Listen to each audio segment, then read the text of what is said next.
আপনাদের বাড়িতে যদি কারো বিড়াল থাকে, বিড়াল বিড়াল বোঝেন তো না? কি বলে বিড়াল, বিলাই নাকি বলে বিড়াল। এই বিড়াল যদি আপনাদের কারো বাড়িতে থাকে, তো বিড়ালের প্রসবকালীন অবস্থা দেখবেন। বিড়ালের প্রসব হবে, বাচ্চা দেবে। বিড়াল তখন ঘরের মধ্যে পেরেশান হয়ে ঘুরতে থাকে, একটা নিরাপদ জায়গা খোঁজে, একটা নিরাপদ জায়গা খোঁজে। প্রসব করার 2-3 দিন আগের থেকে খুঁজতে থাকে তার জন্য নিরাপদ জায়গা কোনটা। এরপরে খুঁজতে খুঁজতে প্রসবের দিন সে সত্যিকারের ঘরের মধ্যে সবচেয়ে কোনা কানা জায়গা যেটা, সেই রকমের একটা নিরাপদ জায়গা সে বেছে নিল।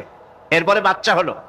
বাচ্চা হওয়ার পর এই বাচ্চার উপরে কেউ যেন আক্রমণ না করে, শত্রু যেন তার জায়গাটিতে না আসে, এই জন্য বাচ্চাটার ওর তো হাত দিয়ে মায়ের মতো কোলে নিতে পারে না, সে আস্তে করে ঘাটটা কামড়ায় ধরে যাতে করে বাচ্চা ব্যথা না পায়। ওইভাবে করে ঘাড় কামড়ায় ধরে আজকে এই সিঁড়ির নিচে, কালকে ওই খাটের নিচে, পরশুদিন এই আলমারির কোনায়, এইভাবে বাচ্চাগুলি সরায় সরায় রেখে বাচ্চাকে প্রতিপালন করে। এই বিড়ালটাই হেদায়েত দিলটা কে? যিনি দিলেন তার নাম রব, তিনি হচ্ছেন রব্বুল আলামিন। সন্তান প্রতিপালনের ব্যবস্থা শুধু দুনিয়ার মানুষকেই দেন নাই, প্রাণী জগৎকেও দিয়েছেন। সুবহানাল্লাহ।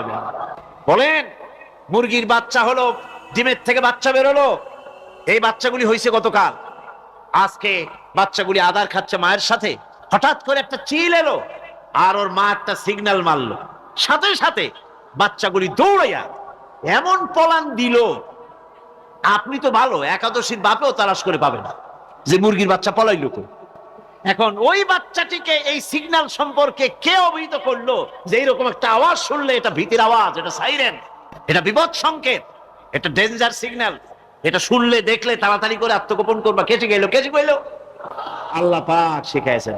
এখন এক শ্রেণীর বুদ্ধিজীবী তারা আবার উল্টা কথা কয়। তারা বলে কি? তারা বলে যে মুরগি বাচ্চা, এই বাচ্চা যে দৌড় মারলো, এখানে আল্লাহ এইসব কিছু নাই, নাউযুবিল্লাহ মিন যালিক। তো এখানে কি আছে? কয় যে এখানে বিষয়টা হলো এই যে এই মুরগি আর মোরগ, ওর বাপ মা, এই দুজনের মধ্যে আছে সিলের ভয়, আছে শিয়ালের ভয়। ওই ভয় ওদের মধ্যে ছিল, এই মা বাপের ক্রসের মাধ্যমে বাচ্চা আসছে, কাজে ওই ভয়, বাপের যদি কোনো রোগ থাকে, মায়ের রোগ থাকে, তো এগুলি তো বাচ্চার মধ্যেও ঢোকে। তো ভয় হোক, সুখ হোক, দুঃখ হোক, এই অনুভূতি স্বাভাবিক প্রক্রিয়ার মাধ্যমে বাচ্চার মধ্যে ঢুকছে, আর সিল দেখে আওয়াজ শুনে সে আত্মগোপন করেছে। এইটা আমি পড়িয়া আমি আমার আলোচনা এক জায়গায় বললাম বুদ্ধিজীবীদের উদ্দেশ্যে, যদি সত্যিই তাই হয়, মোরগ আর মুরগি মা বাবার মধ্যেই ভয় আছে বলে বাচ্চার মধ্যেই ভয় ঢুকছে, সেই জন্য সে আত্মগোপন করছে, তাহলে আবার মানুষের ব্যাপারে কথাটা আনি।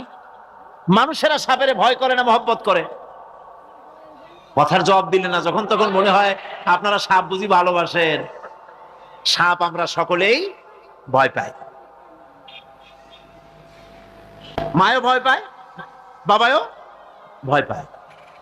এই মায়ের গর্ভে সন্তান এসছে, সন্তানের বয়স 2 বছর, 2.5 বছর। ঘরের মধ্যে কেউ ছিল না, ঘরের মধ্যে একটা সাপ আসছে, একটা সুন্দর সাপ, দেখতে সুন্দর, কিন্তু সে সাপে কামড়ালে মানুষ মরে যায়। ওই সাপটা মাথা উঁচু করে ফনা ধরেছে। এই বাচ্চাটা কি সাপ দেখে দৌড় মারবে, না বাচ্চাটা ওই সাপটাকে ধরার জন্য সে এগিয়ে যাবে? কোনটা করবে? এগিয়ে যাবে। তাহলে মা বাপের ভয়, তাদের মা বাপের রক্তের মধ্যে, শিরার মধ্যে, সব জায়গায় সাপের ভয়, তার মাধ্যমে বাচ্চা এসে ওই বাচ্চার মধ্যে সাপের মহব্বত হইল কেন, ভয় হইল না কেন বাচ্চা অবস্থা? সুবহানাল্লাহ। আমার বন্ধুগণ, মুরগির বাচ্চাকে হেফাজত করার জন্য বুদ্ধিমান প্রাণী মানুষ তার কাছে নাই বলে আল্লাহ রব্বুল আলামিন তারে বাচ্চা অবস্থা থেকে বোঝার তৌফিক দিয়েছেন কোনটা ভয়ের আওয়াজ, কোনটা হলো বিপদের আওয়াজ। মানব সন্তানের প্রতিপালন করার জন্য তার মার বাবা আছে বলে ওই রকম করে পশুদের মতো আল্লাহ বানান নাই, তাকে হেফাজত করার জন্য মা বাপ আছে বলে এই দায়িত্ব আল্লাহ পাক মা বাপের উপরে ছেড়ে দিয়েছেন। মা বাপ তাকে হেফাজত করে। রুবুবিয়তের প্রতিপালন, হেদায়েতের এই প্রতিপালন আল্লাহ পাক মানুষকে এভাবে করে তাদেরকে হেদায়েত দিয়েছেন, তার পথের চলার দিশা দিয়েছেন। পিঁপড়ার খাদ্য সংগ্রহের ব্যাপারটা দেখেন। পিঁপড়ার আছে দারুণ ঘ্রাণ শক্তি। কোথায় খাবা? 5 তলায় আপনি মিষ্টি খাচ্ছেন, রসগোল্লা থুয়ে দেন, তারপরে দেখেন কোন জায়গায় দিয়ে পিঁপড়া এসে জমের খাওয়া খায়, ঠিক কিনা? দেখেন তার কত তীব্র ঘ্রাণ শক্তি, সেখানে চলে যাচ্ছে। তাকে হেদায়েত দেওয়া হয়েছে, তাকে ঘ্রাণ শক্তি দেওয়া হয়েছে। চিল, শকুন, ঈগল কোথায় থাকে বুঝেন না? মহাশূন্যে 3 থেকে 3.5 মাইল উপরে শকুন, বাজ ঈগল উঠতে থাকে, খাবে কি? ওখানে তো তার খাবার ছড়ানো নেই। আল্লাহ হচ্ছেন এমন রব, আমাদের স্রষ্টা হচ্ছেন এমন রব, যিনি ওই চিল বা হাজার শকুন মহাশূন্যে যেগুলি উড়ে বেড়ায়, ওদেরকে আল্লাহ পাক এমন তীব্র দৃষ্টি শক্তি দান করেছেন, 3 মাইল উপর থেকেও ছাগল মুরগি মরা দেখলে ওখান থেকে সে ঝাঁপায় পড়ে তা খেতে পারবে। তাকে দেওয়া হচ্ছে দৃষ্টিশক্তি। এরকম করে যার যা প্রয়োজন, সমস্ত প্রয়োজনগুলি আল্লাহ মিটাচ্ছেন। এরই নাম হচ্ছে রুবুবিয়াতে ইলাহি। এটাই হচ্ছে আল্লাহ পাক রব, এটা তার অসংখ্য প্রমাণ। সেই জন্য আল্লাহ পাক বলেন আলহামদুলিল্লাহি রাব্বিল আলামিন। পড়েন সবাই, আলহামদুলিল্লাহি রাব্বিল আলামিন। সমস্ত প্রশংসা হচ্ছে আল্লাহ পাকের জন্য। কোন আল্লাহ? প্রথমে তো আল্লাহ বললাম, তারপর বললাম রব, এখন বলা হচ্ছে কোন রব? যিনি আলামিন, রব্বিল আলামিন, যিনি সমস্ত জাহানের রব। তাহলে বোঝা যাচ্ছে রব, জগৎ একটা না। জগৎ, কথা বুঝতেছেন আমার? জগৎ একটা নয়, অসংখ্য জগৎ আছে, বহুমাত্রিক জগতের কথা এখানে আল্লাহ পাক বলছে। আমি এই জন্য বলি যে কোরআন হচ্ছে বিজ্ঞানের উৎস। কোরআন বিজ্ঞানের কি? বিজ্ঞানের আবিষ্কার যত বাড়বে, বিজ্ঞান চিরটা কাল কোরআনের কাছে ভিক্ষার হাত দিয়ে এতিমের মতো দাঁড়ায় থাকবে কিয়ামত। আজ পৃথিবীর বিজ্ঞানীরা বলছেন জগৎ সম্পর্কে, আমরা মনে করছি পৃথিবীটাকে, আমাদের কাছে জগৎ দুইটা। কয়টা জগৎ? একটা জগৎ হলো এইটা, ইহ জগৎ আর পরজগৎ, এছাড়া আর কিছু জানি না। এই দুইটাই জগৎ আমাদের কাছে। এখন দেখেন বিজ্ঞানীরা কি বলছে। বিজ্ঞানীরা বলছেন সৌরজগতে শুধু আমাদের সৌরজগৎটাই শেষ না, অসংখ্য সৌরজগৎ আছে মহাশূন্যে, অসংখ্য সৌরজগৎ। পৃথিবীর প্রতি 4 বিলিয়ন মানুষ যদি এক একটা সৌরজগৎ দখল করে, তাতেও সৌরজগৎ শেষ হবে না। আরো সহস্র সহস্র বিলিয়ন বিলিয়ন সৌরজগৎ আরো ফাঁকা পড়ে থাকবে। এত সৌরজগৎ আল্লাহ সৃষ্টি করেছেন।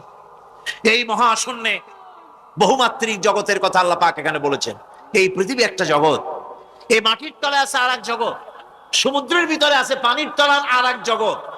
আর মহাশূন্য যে কি তা আপনার মাথায় শূন্য হয়ে যাবে চিন্তা করতে করতে। এই জন্য বিজ্ঞানীরা, বড় বড় বিজ্ঞানী, এরা কিন্তু নাস্তিক হয় না। বর্তমান বিজ্ঞানীরা চিন্তা করে গবেষণা করে খেই হারিয়ে ফেলছে মহাশূন্যকে দেখে। যেখানে আছে গ্যালাক্সি, যেখানে আছে মিল্কি ওয়ে, যেখানে রয়েছে অসংখ্য তারকা, এই পৃথিবীটা মহাশূন্য আল্লাহ যেভাবে তৈরি করেছেন, সেই তুলনায় এই পৃথিবী একটা মার্বেলের চাইতে খুব বেশি একটা বড় কিছু হয় বলে মনে হয়। পৃথিবী যদি হয় একটা মার্বেলের মতো, তাহলে আমরা যে মানুষ, আমাদের অস্তিত্ব কোথায় চিন্তা করেন। এবার মহাশূন্যে চলেন। মহাশূন্য সে কি বিশাল মহাশূন্য! একটা তারকা থেকে আর একটা তারকায় যদি যেতে হয়, তাহলে সহস্র সহস্র বিলিয়ন বছরের দরকার হবে। কি বছর? এ দুনিয়ার বছর না, আলোকবর্ষ, লাইট ইয়ার। আলো চলে প্রতি সেকেন্ডে কত? 1,86,000 মাইল।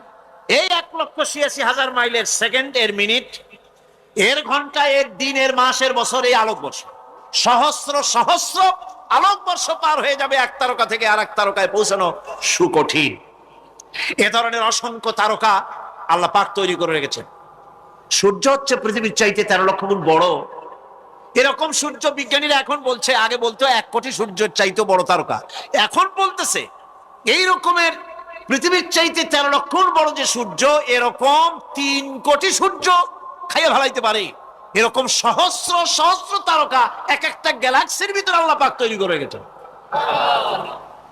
এখন মনে হচ্ছে যে এই তারকাগুলি বড় না, এই তারকাগুলি চাইতো আবার বড় জিনিস কি, সেটাকে বলা হয় ব্ল্যাক হোল। সেটাকে বলা হয় ব্ল্যাক হোল, অন্ধকার কূপ। ব্ল্যাক হোল আবার ম্যানহোল বুঝবেন না কিন্তু, ম্যানহোলের ঢাকনা চুরি হয় যেমন। তবে একটা দৃষ্টান্ত আপনি বুঝতে পারেন, রাস্তায় রাস্তায় যেমন অসংখ্য ম্যানহোল আছে, ওই রকম করে মহাশূন্যে অসংখ্য ব্ল্যাক হোল আছে, একটা দুইটা না, অসংখ্য। এই ব্ল্যাক হোল আবার দেখা যায় না, অদৃশ্য ব্ল্যাক হোল। এই ব্ল্যাক হোলগুলো কি? এগুলি কোরআনে কারীমের মধ্যে আল্লাহ পাক বলেছেন, ফালা উকসিমু বিমাওয়াকিন নুজুম, ফালা উকসিমু বিমাওয়াকিন নুজুম, শপথ সেই পতন স্থানের যেখানে নক্ষত্র সমূহ ধ্বংস হয়ে যায়, ধ্বংসপ্রাপ্ত হয়, কসম সেই স্থান সমূহের। সুবহানাল্লাহ। এই অন্ধকার কূপের, এই অন্ধকূপের কসম করছেন আল্লাহ পাক। সে অন্ধকূপটা কি? সেই ব্ল্যাক হোলটা কি? সেই ব্ল্যাক হোল হচ্ছে ওই যে তারকার কথা বললাম, যে সূর্য খাইতে পারে, 3 কোটি সূর্য খাইতে পারে, এই রকমের তারকাগুলি ঘুরতে ঘুরতে কোনো এক কারণে যখন সে ব্ল্যাক হোলের রেঞ্জের মধ্যে এসে যায়, তখন ব্ল্যাক হোল ওকে এমন ভাবে চুষে হজম করে ফেলে, যেমন বাচ্চা চকলেট চুষে খাইয়া ফেলায়, এইরকম ব্ল্যাক হোলগুলি অত বড় তারকাগুলি খাইয়া চুষে শেষ করে ফেলে দেয়। সুবহানাল্লাহ বিহামদিহি। বিজ্ঞানীরা বলেছেন, আমাদের এই পৃথিবীটা, আল্লাহ না করুন কখনো, আমাদের এই পৃথিবীটা যদি কোনো ব্ল্যাক হোলের আওতায় পড়ে, ওর রেঞ্জে আসে, তাহলে মাত্র 2 সেন্টিমিটারের মধ্যে পৃথিবীটা তার ঘনত্ব লাভ করে ব্ল্যাক হোলের মধ্যে অদৃশ্য হয়ে যাবে, হারায় যাবে, অস্তিত্ব থাকবে। আল্লাহ পাক, আশ্চর্য লাগে আমার, বিজ্ঞানের বইপত্র যখন পড়ি আমার কাছে আশ্চর্য লাগে, 1400 বছর আগে নবী কোন বিজ্ঞানাগারে পড়াশোনা করেন নাই, কোন সায়েন্স নিয়ে রিসার্চ করেন নাই, সেই নবীর মুখ থেকে এমন বিজ্ঞানময় কোরআন আল্লাহ বের করালেন, যে আজকের পৃথিবীর মডার্ন যুগের বিজ্ঞানীরা কোরআনের কাছে এতিম হয়ে দাঁড়ায় আছে। পৃথিবীর কোন বিজ্ঞানী বলতে পারবে না যে কোরআনে কারীমের অমুক আয়াতটা আনসাইন্টিফিক, এটা হাদিস আমাদের বিজ্ঞানের সাথে মিল খায় না, এমন কথা বলতে পারবে না। বরং কোরআন সার্টিফাই করবে তোমার এই বক্তব্য, তোমার এই থিওরি মোস্ট আনসাইন্টিফিক। কোরআন বলবে, ওরা বলতে পারবে না যে আয়াতটা আনসাইন্টিফিক। সুতরাং কোরআন হচ্ছে মহান বিজ্ঞানময়, কোরআন হচ্ছে আল্লাহ পাকের দেওয়া এক মহান বিধান, যে কোরআনের কারণে আল্লাহ পাক আমাদেরকে হেদায়েত দান করেছেন। সুতরাং এই কোরআন হচ্ছে, কোরআনের মধ্যে যা আছে, গোটা কোরআনে যা আছে সব সূরা ফাতিহায় আছে। সুবহানাল্লাহ বিহামদিহি। আল্লাহ পাক বলছেন, আলহামদুলিল্লাহি রাব্বিল আলামিন। মুহাব্বতের সাথে পড়েন সবাই, আলহামদুলিল্লাহি রাব্বিল আলামিন। সমস্ত প্রশংসা, যাবতীয় প্রশংসা সে আল্লাহ পাকের, যিনি তামাম জাহানের পালনেওয়ালা রব। মানুষের সব প্রয়োজন তিনি মিটিয়েছেন। মানুষের জীবন ধারণের জন্য সব থেকে বড় প্রয়োজন পানি। সবচেয়ে বড় প্রয়োজন কি? পানি। জোরে কোন কি? পানি। জীবনের জন্য পানি এবং আর্দ্রতা, এই দুটি জিনিস অপরিহার্য, এছাড়া জীবন বাঁচবে না। আমরা দেখতে পাই সমুদ্র ভরা পানি মজুদ আছে, লক্ষ্য করেন, সমুদ্র ভরা পানি মজুদ আছে, নদী খাল বিল ভরা পানি মজুদ আছে, কিন্তু এটাই তো যথেষ্ট নয়। রব হচ্ছেন তিনি, যিনি এই বিশাল বিশাল পানির মজুদ থেকে বাতাসকে যিনি বলেন, যিনি প্রতিনিয়ত বাষ্পীয় আকারে পানিগুলিকে সমুদ্র থেকে উত্থিত করেন, পানিগুলিকে উত্থিত করেন মহাকাশে। আল্লাহ পাক বলেন, আল্লাহুল্লাযী আরসালার রিয়াহা ফাতুসিরু সাহাবা। বাষ্প হয়ে পানিগুলি আকাশে উত্থিত হয় এবং মহাকাশে যাওয়ার পর এই পানিগুলি, লবণাক্ত পানিগুলি আল্লাহর মেশিনে সেগুলি মিষ্টি হয়ে যায়। জোরে কোন সুবহানাল্লাহ। পানিগুলি মিষ্টি হয়ে গেল, ওই মিষ্টি পানি আল্লাহ রাব্বুল আলামিন নাজিল করে দিলেন। এবার বৃষ্টি কণা কণা হয়ে পড়লো, ফোঁটা ফোঁটা বৃষ্টি।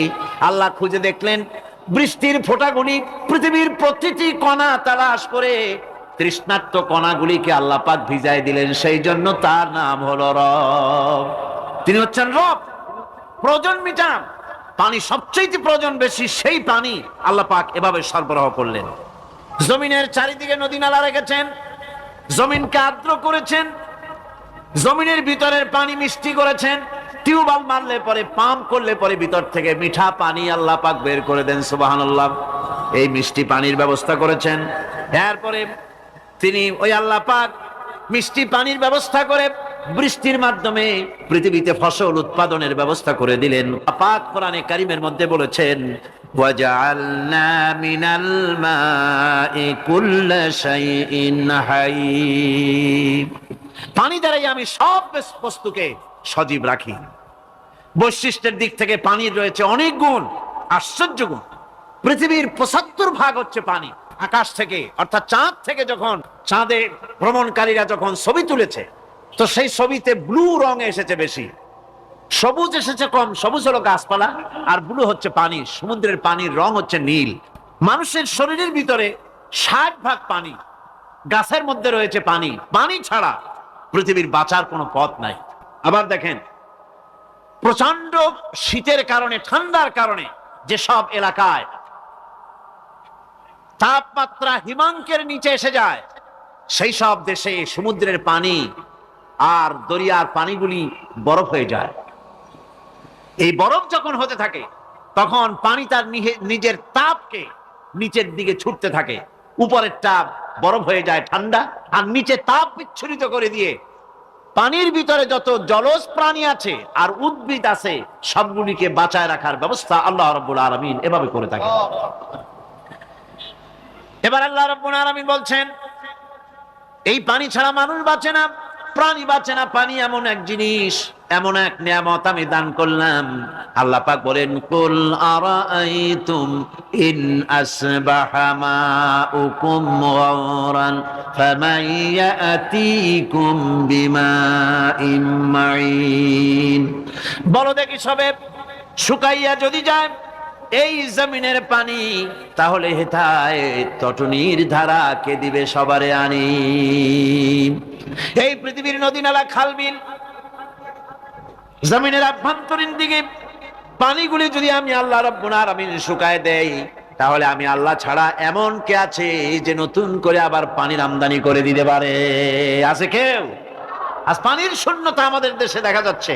পানি আস্তে আস্তে কমে যাচ্ছে, আস্তে আস্তে পানি শেষ হয়ে যাচ্ছে। কি কারণে শেষ হচ্ছে এবং কি হলে পানি পাওয়া যাবে, পরে বলা যাবে ইনশাআল্লাহ। তো জীবন ধারণের জন্য যেমন পানির প্রয়োজন, জীবন ধারণের জন্য তেমন বাতাসেরও প্রয়োজন। পানি ছাড়া তো কিছু সময় চলতে পারে, পানি এবং খাদ্য ছাড়া কিছু সময় চলতে পারে, কিন্তু বাতাস ছাড়া তো এক মুহূর্ত চলে না, ঠিক কিনা? বুঝেন কিনা কথা? বাতাস ছাড়া এক মুহূর্ত চলতে পারে না। অথচ আল্লাহ রাব্বুল আলামিন এই বাতাস দিয়ে গোটা আকাশকে, শূন্য জায়গাগুলি বাতাস দিয়ে ভরে রেখেছেন, যাতে করে কারো বাতাসের কোনো অসুবিধা না হয়, শ্বাস করতে কোনো কষ্ট না হয়। প্রাণী জগৎকে বাতাস দিয়ে বাঁচিয়ে রাখার জন্য আল্লাহ পাক মহাশূন্যকে এভাবে সব এলাকা বাতাস দিয়ে ভরে রেখেছেন। এই জন্য তার নাম হচ্ছে রব। এটাই হচ্ছে রুবুবিয়তের নমুনা। আমার ভাইয়েরা, আল্লাহ রাব্বুল আলামিন পানি দিলেন, বাতাস দিলেন, খাদ্যের ব্যবস্থা করে দিলেন।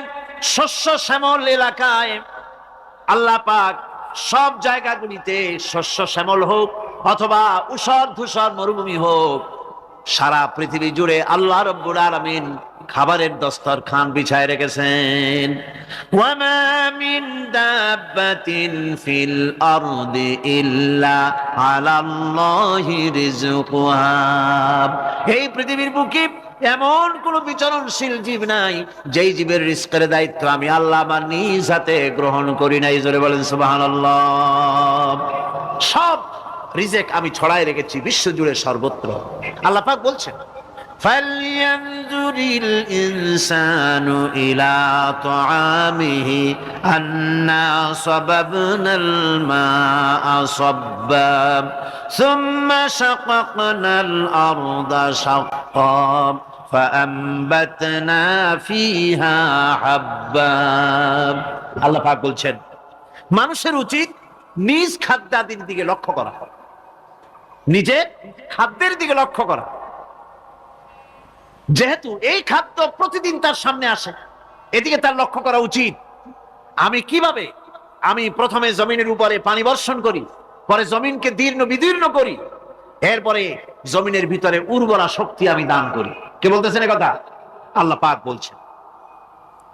এরপরে আমি নানান জাতের ফসল ফলন তোমাদের জন্য আমি দান করে দেই। খাদ্যের দিকে নজর করতেই জন্য আল্লাহ পাক বলেছেন, মানুষ চতুর্দিক থেকে তো চোখ ফিরাতে পারে, মুখ ফিরাতে পারে, কিন্তু খাদ্যের দিকে তার নজর করতেই হয়। সকালে, দুপুরে, বিকালে, রাত্রে সব সময় তার সামনে খাবার আছে। আল্লাহ পাক বলেন, খাবারের দিকে একটু নজর করো, কেমন ভাবে কি সুন্দর করে খাবারগুলি তৈরি করে দিয়েছি, শুরু কিভাবে হলো, পরিপক্ক কিভাবে হলো, সেদিকে তোমরা লক্ষ্য করো। সে লক্ষ্য তো করা নাই, সমানে খায়, বিসমিল্লাহ বলেন, আলহামদুলিল্লাহ বলেন, পাইকারি দরে খাইতেই থাকে। আল্লাহ পাক বলছেন খাদ্যাদের দিকে লক্ষ্য করো।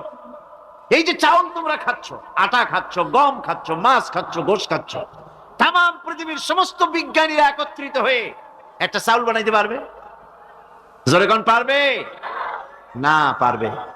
পারবে প্লাস্টিকের চাউল, খাবেন আর কলেরা হয়ে মরবেন।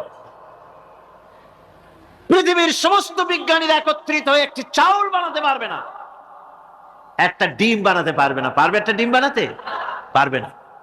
বিজ্ঞানীদের প্রশংসা আমরা করি, হ্যাঁ করি, বিজ্ঞানীরা অনেক কিছু বিশ্বকে উপহার দিয়েছে, কিন্তু মূল রবের কাছে আমরা যাই না, তাকে চিনতেও পারি না, সেখানে যাই না। বিজ্ঞানীরা কি করেছে? আল্লাহর বানানো জিনিসগুলি তারা ডিজাইন করেছে। ডিজাইন করতে তো নিষেধ নাই, আর ডিজাইন করাই যায়, সৃষ্টি করতে পারে না। বিজ্ঞানীরা সৃষ্টি করে নাই, ডিজাইন করেছে। কিরকম? আল্লাহ পাক চাউল তৈরি করেছেন। চাউল তৈরি করেছে কে? বলেন না সবাই। এখন আপনারা সেই চাউল দিয়ে পিঠা বানান, পায়েস বানান, সেই চাউল দিয়ে ভাপা পিঠা, আরো কি যেন খায় চট্টগ্রামে, রস দিয়া, ওটাকে কি কয়? দই পিঠা নাকি ধোঁয়া পিঠা। তো এইভাবে করে আপনি ডিজাইন তৈরি করছেন। আটা দিচ্ছে, আল্লাহ পাক আটা তৈরি করেছেন, গম দিয়েছেন, এই আটা দিয়ে গোলগোল্লা তৈরি হচ্ছে, এর দ্বারা রুটি তৈরি হচ্ছে, এর দ্বারা অসংখ্য রকমের সিমাই টিমাই ইত্যাদি দিয়ে, লাচ্ছা সিমাই, নানান রকমের সিমাই আপনি ডিজাইন করেন, অসুবিধা নাই। আল্লাহর তৈরি করা কাঠ দিয়ে ফার্নিচার তৈরি হচ্ছে, টেবিল হচ্ছে, চেয়ার হচ্ছে, গোষ্ঠী শুদ্ধ হচ্ছে। আল্লাহর তৈরি করা লোহা দিয়ে মাইক হচ্ছে, স্ট্যান্ড গান হচ্ছে, ব্রেন গান হচ্ছে, তারপরে প্লেন হচ্ছে। তাহলে আমি বলতে চাইলাম, বুঝাতে চাইলাম, সমস্ত জিনিস এর স্রষ্টা কে? জোরে বলেন কে? বিজ্ঞান শুধু এগুলিকে এক জায়গায় করে অ্যাসেম্বল করছে, এগুলিকে এক জায়গায় করে এক একটা রূপ দিয়েছে। এখানে বিজ্ঞানের কৃতিত্ব আছে ঠিক, কিন্তু আপনারাই বলেন, লোহা যদি আল্লাহ তৈরি না করতেন, এই মাইক তৈরি হতো? রাইফেল তৈরি হতো? আর রাইফেল যদি নাই হতো, তাহলে কারাগারের বন্দীগুলো মারতেন কি দিয়ে? রাইফেল যদি না হতো, যুদ্ধ করতেন কি দিয়ে? ঠিক কিনা? যত মারামারি ইত্যাদি যা কিছু হচ্ছে, তো শুধু মারামারির জন্যই তো আল্লাহ লোহা বানান নাই। লোহার সবচাইতে বড় প্রয়োজন হচ্ছে জমিন কর্ষণ করা, জমিন চাষ করা। এই জমিন চাষের জন্য লাঙ্গল দরকার, শাবল দরকার, খন্তা দরকার, কোদাল দরকার। এই লোহার দামকেও আল্লাহ পাক এত লোহা বেশি দিয়েছেন, যার জন্য লোহার দাম কম। সোনা কম দিয়েছেন, যেহেতু সোনার প্রয়োজনীয়তা কম, লোহার প্রয়োজনীয়তা বেশি, এই জন্য লোহা বেশি দিয়েছেন, দামটা কমে গেছে, যার জন্য আপনার আমার জন্য কিনে ব্যবহারটা সহজ হয়েছে। কথা ঠিক কিনা? আল্লাহ রাব্বুল আলামিন এইভাবে করে মানুষের রুবুবিয়াতটা, আল্লাহ পাকের রুবুবিয়াত হচ্ছে এই, তিনি মানুষকে সুন্দর করে সৃষ্টি করে যা কিছু প্রয়োজন সবকিছু খাওয়াচ্ছেন, দিচ্ছেন। সে আল্লাহ পাক প্রশ্ন করছেন, কুল মান ইয়ারযুকুকুম মিনাস সামাই ওয়াল আরদ أَمَّنْ يَمْلِكُ السَّمْعَ وَالْأَبْصَارَ وَمَنْ يَخْرُجُ الْحَيَّ مِنَ الْمَيِّتِ وَيُخْرِجُ الْمَيِّتَ مِنَ الْحَيِّ। আকাশের প্রশস্ত বুক থেকে এবং জমিনের এই প্রশস্ত বুক থেকে কে রিজিক, তোমাদের খাদ্যকে উৎপাদন করে? কে নির্জীব থেকে সজীবকে বের করেন, আর কে সজীবকে নির্জীবে পরিণত করেন? তিনি কে? তিনি হচ্ছেন আল্লাহ পাক। আল্লাহ পাক বলছেন, এই প্রশ্ন যদি তাদেরকে করা হয় তো তারা কি বলবে? আল্লাহ পাক বলেন, ওয়ামান ইউদাব্বিরুল আমরা ফাসায়াকুলুনা আল্লাহ ফাকুল আফালা তাত্তাকুন। হে নবী, এদেরকে প্রশ্ন করুন। এদেরকে যদি প্রশ্ন করা হয়, এই পৃথিবীর সুন্দর পরিচালনা পদ্ধতি কে করেন, তাহলে তারা এক কথায় বলবে, নিজের থেকেই বলবে আল্লাহ। কে করছেন সব? কেউ, সবকিছু আল্লাহ। আল্লাহ পাক বলেন নবী তাহলে তাদেরকে বলেন, এ কথা জানার পর, এ কথা বোঝার পরেও কেন তারা ঔদাসীন্যতা দেখাচ্ছে, কেন তারা গাফিল হয়ে যাচ্ছে, কেন তারা আল্লাহ পাককে ভয় করে তার পথের অনুসারী হচ্ছে না? যে আল্লাহ রাব্বুল আলামিন এত কিছু করছেন, তিনি তার পরিচয় সম্পর্কে বলে দিচ্ছেন, ফাযালিকুমুল্লাহু রাব্বুকুমুল হক ফামাযা বা'দাল হক ইল্লাদ দালাল। নিশ্চয়ই এসবের মূলে রয়েছেন তোমাদের রব, আমাদের আল্লাহ, আমাদের রব। সুতরাং উজ্জ্বল সত্য প্রকাশিত হওয়ার পর গোমরাহি ছাড়া আর কিছুই বাকি থাকে না। সুতরাং যারা সত্যের পথের অনুসরণ করতে চায়, রবকে চিনতে হবে, আল্লাহ পাককে জানতে হবে এবং তাকে অনুসরণ করতে হবে, তাকে রব হিসাবে চিনতে হবে। এটা হচ্ছে সেই রুবুবিয়াত ইলাহি যার দিকে হযরত মুসা আলাইহিস সালাম ইঙ্গিত করেছিলেন ফিরআউন যখন তাকে প্রশ্ন করেছিলেন, ফামান রাব্বুকুমা ইয়া মুসা, হে মুসা তোমাদের দুজনের রব কে? তোমাদের রব, তোমাদের প্রভু কে? তিনি জবাব দিলেন, রব্বুনাল্লাযী আ'তা কুল্লা শাইইন খালকাহু সুম্মা হাদা। রব হচ্ছেন আমাদের তিনি, যিনি নাকি আমাদের প্রতিপালক, আমাদেরকে সৃষ্টি করেছেন এবং আমাদেরকে হেদায়েত দিয়েছেন, সঠিক পথের দিশা দিয়েছেন। এখানে হেদায়েত হচ্ছে, এখানে হেদায়েত শব্দের অর্থ হচ্ছে সৃষ্টি শুধু করেন নাই, তাকে চলা, তার খাদ্য অনুসন্ধানে, তাকে বেঁচে থাকার সবকিছুর উপকরণ, এর কমন সেন্স, এর সাধারণ জ্ঞান আল্লাহ পাক তার সাথে দিয়েছেন। তিনি হচ্ছেন রব। আমাদের ভাগ্য কত সুপ্রসন্ন, আমরা ভাগ্যবান, কারণ কোরআন শোনার সুযোগ আল্লাহ পাক করে দিয়েছেন। তারাই তো শ্রেষ্ঠ ভাগ্যবান যারা কোরআন শোনার সুযোগ পায়, যারা কোরআন তেলাওয়াত করে, যারা কোরআন বোঝে, যারা কোরআন আমল করে। তাদের থেকে সৌভাগ্যবান আর কে হতে পারে? গোটা বিশ্বের বুকে সর্বশ্রেষ্ঠ সৌভাগ্যবান জাতি হচ্ছে মুসলমান। আমি যদি প্রশ্ন করি পৃথিবীর শ্রেষ্ঠ ভাগ্যবান জাতি কারা, কি জবাব দিবেন? কারণ কোরআনে কারীম এ জাতির কাছে অবিকৃত, অকৃত্রিম উপায় এ জাতির কাছে মাহফুজ আছে, যা বিশ্বের কোন জাতির কাছে তাদের ধর্মীয় কিতাব অবিকল ভাবে নাই। এদিক থেকে আমরা সৌভাগ্যবান জাতি। আবার যদি প্রশ্ন করি এ পৃথিবীর ভিতরে হতভাগ্য জাতি কারা, আপনারা কি জবাব দিবেন? জানেন না বোধহয়। হতভাগ্য জাতিও এই মুসলমান। কারণ কোরআনে কারীমের মতো আজিম একখানা কিতাব যাদের কাছে আল্লাহ পাক আমানত হিসাবে দান করেছেন, এই কোরআনে কারীম থেকে যারা হেদায়েত নিতে পারলো না, উপকৃত হতে পারলো না, কোরআন দিয়ে ভাগ্যের পরিবর্তন করতে পারলো না, ভাগ্যকে সুপ্রসন্ন করতে পারলো না, তাদের চাইতে হতভাগ্য, তাদের চাইতে দুর্ভাগা পৃথিবীতে আর কে হতে পারে? আজ পৃথিবীতে যদি আমরা তাকাই তো দেখতে পাবো সব থেকে বেশি মার খাচ্ছে মুসলমানেরাই। দুনিয়ার যেদিকে তাকান সেদিকেই মুসলমানেরা নির্যাতিত, নিগৃহীত, মার খাচ্ছে, ক্ষুধায় কষ্ট পাচ্ছে, লাঞ্ছিত, নিগৃহীত হচ্ছে। তাহলে তার অর্থ কি এই ধরে নেওয়া হবে যে কোরআন থাকবে যে জাতির কাছে, সে জাতি পৃথিবীতে সবচাইতে লাঞ্ছিত, নিগৃহীত, অবহেলিত হবে, মার খাবে, ক্ষুধা দারিদ্র তাদেরকে পেয়ে বসবে, তারা শ্বাস করার সময় পাবে না? এটাই কি ধরে নিতে হবে? না, বরং আল্লাহ রাব্বুল আলামিন কোরআনে কারীমের মধ্যে বলেছেন, তাহা মা আনজালনা আলাইকাল কুরআনা লিতাশকা।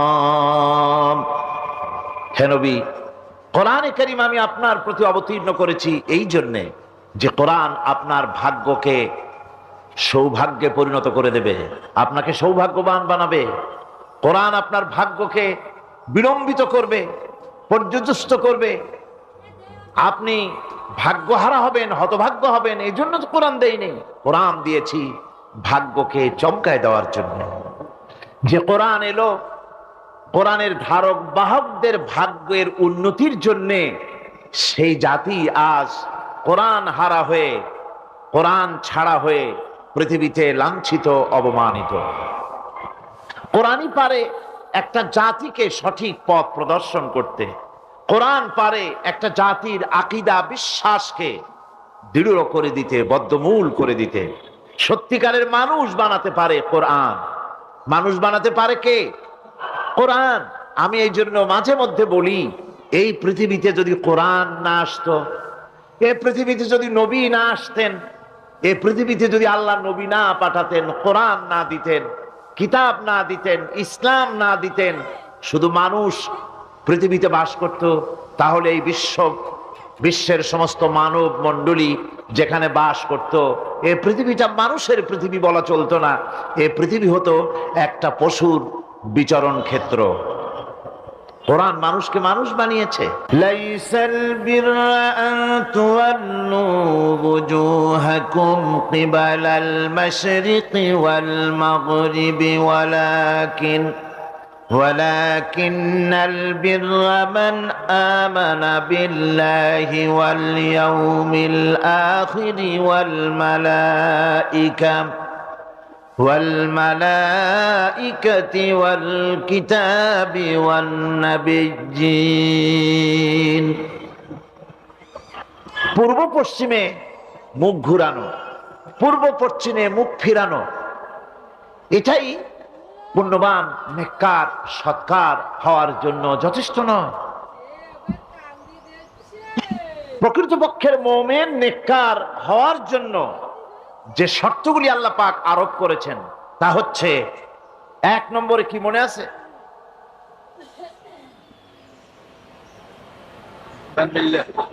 এত আস্তে আস্তে বলতেছেন, মনে হয় আপনি নিজেও শুনতেছেন কিনা তাও সন্দেহ। এর 1 নম্বরে হচ্ছে, কিছু আবার চালাক লোক আছে, তারা সহজে কোনো কথার জবাব দেয় না। তারা ভাবে যে জবাব না দেওয়াই বুদ্ধিমানের কাজ, কোনটা বলে কোন প্যাচে পড়ি। আল্লাহ পাক আমাদের জেহেন শক্তি, স্মৃতি শক্তি যেন বৃদ্ধি করে দেন, বলেন আমিন। আমরা যেন যা কোরআন হাদিসের শুনি তা যেন মনে রাখতে পারি, যা খারাপ কথা শুনি তা যেন ভুলে যাই, যা ভুল কথা শুনি তা যেন ভুলে যাই, আর যা হক কথা তা যেন মৃত্যু পর্যন্ত আল্লাহ স্মরণ রাখার তৌফিক দেন। এর প্রথম কথাই ছিল ঈমান বিল্লাহ, আল্লাহর প্রতি ঈমান। 2 নম্বরে ছিল পরকালে বিশ্বাস। এই দুটি কথা আমরা আলোচনা করে ফেলেছি। ঈমান বিল্লাহ তো আলোচনা করেছি গত বছর, আর গতকালকে আলোচনা করেছি কি বলুন তো? পরকালের উপরে বিশ্বাস। আজকে আপনাদের সামনে আমি আলোচনা করব ইনশাআল্লাহ ফেরেশতা এবং কিতাব, এই দুটি জিনিসের উপরে, মালাইকা এবং কিতাব।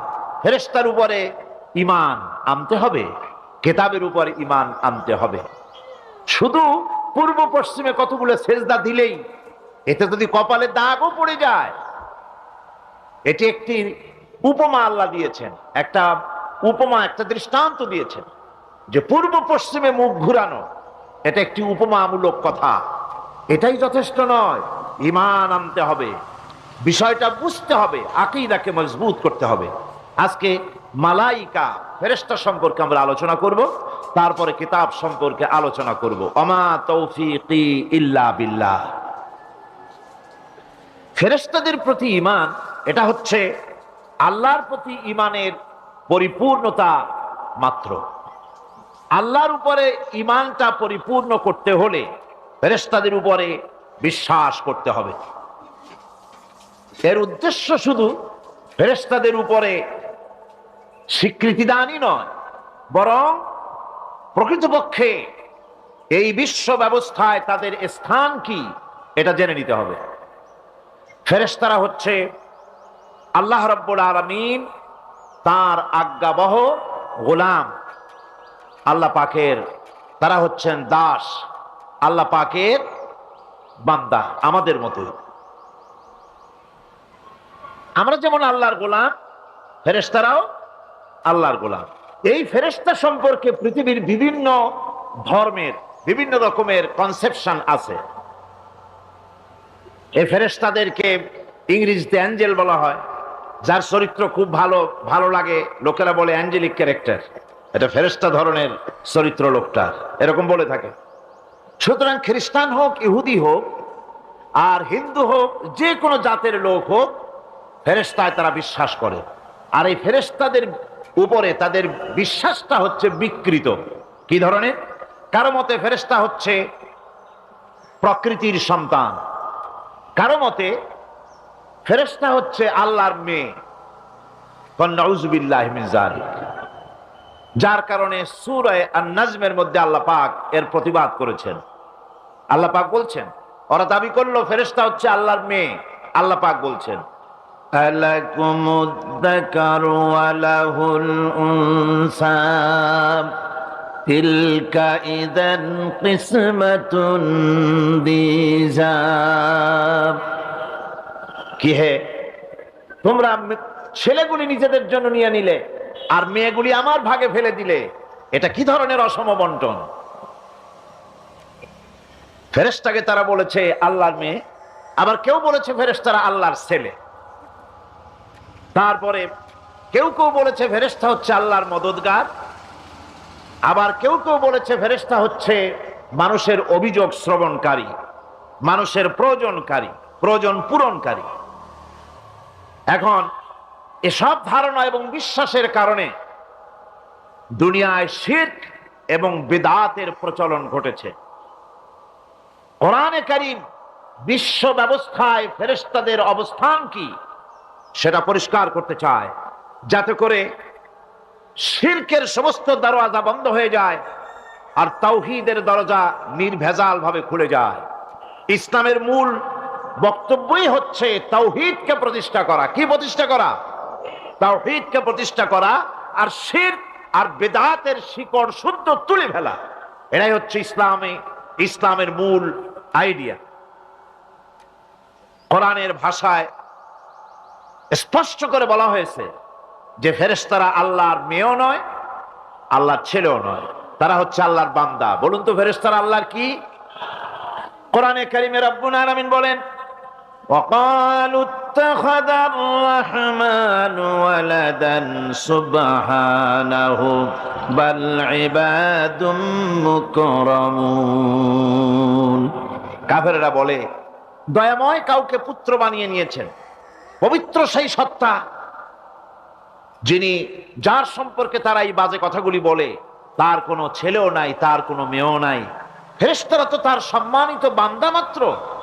ইবাদুম মুকরামুন, ফেরেশতা হচ্ছে সম্মানিত বান্দা। সুবহানাল্লাহি ওয়া বিহামদিহি। ফেরেশতারা হচ্ছে আল্লাহর কি? শুধু বান্দা না, সম্মানিত বান্দা। কারণ ফেরেশতারা আল্লাহর সঙ্গে অবাধ্য হতে পারে না, তার কোন হুকুমকে অমান্য করার কোন অধিকার ফেরেশতাদের নাই। আল্লাহর ছেলেও নাই, আল্লাহর মেয়েও নাই।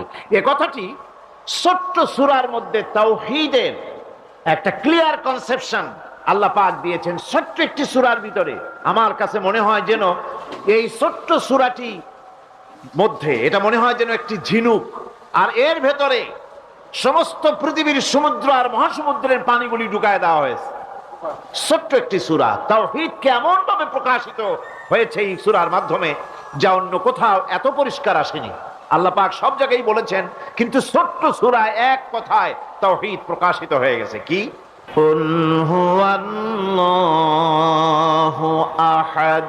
পড়েন সবাই, কুল হুয়াল্লাহু আহাদ আল্লাহুস সামাদ লাম ইয়ালিদ ওয়া লাম ইউলাদ ওয়া লাম ইয়াকুল লাহু কুফুয়ান আহাদ। আল্লাহ রাব্বুল আলামিন বলেন, নবী আপনি বলুন, আল্লাহ এক এবং একক। তিনি বেনিয়াজ, কারো মুখাপেক্ষী তিনি নন। তিনি কাউকে জন্ম দেন নাই, তাকেও কেউ জন্ম দেয়নি। আকাশ আর জমিনে ওই আল্লাহ রাব্বুল আলামিনের সমকক্ষ কেউ নাই। তিনি এক এবং একক। এই ফেরেশতারা হচ্ছে তার অনুগত বান্দা। ফেরেশতারা আল্লাহ পাকের ছেলেও নয়, মেয়েও নয়। এক মুহূর্তের জন্য ফেরেশতারা চুপ করে বসে থাকে না। যার যে কাজ আছে সেই কাজ নিয়ে তারা ব্যস্ত আছে। তারা অজিফা পাঠ, তাসবিহ পাঠের মধ্যে ব্যস্ত থাকে। অগণিত অসংখ্য ফেরেশতা, কেউ তো সেজদায় পড়ে আছে, কেউ রুকুতে পড়ে আছে, কেউ নামাজে দাঁড়ায় আছে, কেউ তো তাসবিহ পাঠ করতেছে। কোরআনে কারীম বলছে ইউসাব্বিহুর রা'দু বিহামদিহি ওয়াল মালাইকাতু মিন খিফাতিহি। আল্লাহ পাক বলেন, বিজদি প্রশংসার সাথে আল্লাহ পাকের গুণকীর্তন করে, আর সমস্ত ফেরেশতারা আল্লাহকে ভয় করে ভীতির সাথে আল্লাহর তাসবিহ পাঠ করতে থাকে। সমস্ত ফেরেশতারা আল্লাহর তাসবিহ পড়ে। আপনাদের মনে আছে আল্লাহ পাক যখন হযরত আদমকে সৃষ্টি করবেন বললেন ইন্নী জাইলুন ফিল আরদি খলিফা, ফেরেশতারা বলেছিলেন নাহনু নুসাব্বিহু বিহামদিকা ওয়া নুকদ্দিসু লাক, আমরাই তো তাসবিহ পড়ি, আমরাই তো আপনার হাম পড়ি, আপনার তাসবিহ পড়ি, সবকিছুই তো আমরা করি, পবিত্রতা ঘোষণা করি। এর দ্বারা প্রমাণিত হয় ফেরেশতারা সার্বক্ষণিকভাবে আল্লাহর তাসবিহ পাঠের মধ্যে তারা রত আছে, সব সময় আল্লাহর জিকির আজগারের ভেতরেই তারা ডুবে আছে। ওয়ালাহু মান ফিস সামাওয়াতি ওয়াল আরদি ওয়া মান ইনদাহু লা ইস্তাকবিরুনা আন ইবাদাতিহি ওয়া লা ইস্তাহসিরুন। আসমান এবং জমিনে যা কিছু আছে এবং তার কাছে যা কিছু আছে সব আল্লাহর তাসবিহ পাঠে নিরত আছে। আর ফেরেশতারা তো বন্দিগি করছে আল্লাহ পাকের, আর কখনোই তারা অবদ্ধচারণ করে না, আর কখনো তারা আল্লাহ পাকের জিকির থেকে, তাসবিহ পাঠ থেকে তারা ক্লান্ত হয় না। কি হয়েছে? ঠিক হয়ে যাবেন সব।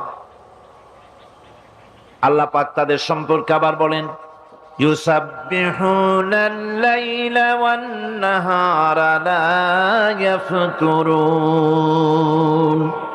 এই ফেরেশতারা রাত দিন তার প্রশংসায় পড়ে থাকে, কখনই শৈথিল্য প্রদর্শন করে না, কখনই আল্লাহর জিকির থেকে, তাসবিহ থেকে তারা বিরত থাকে না।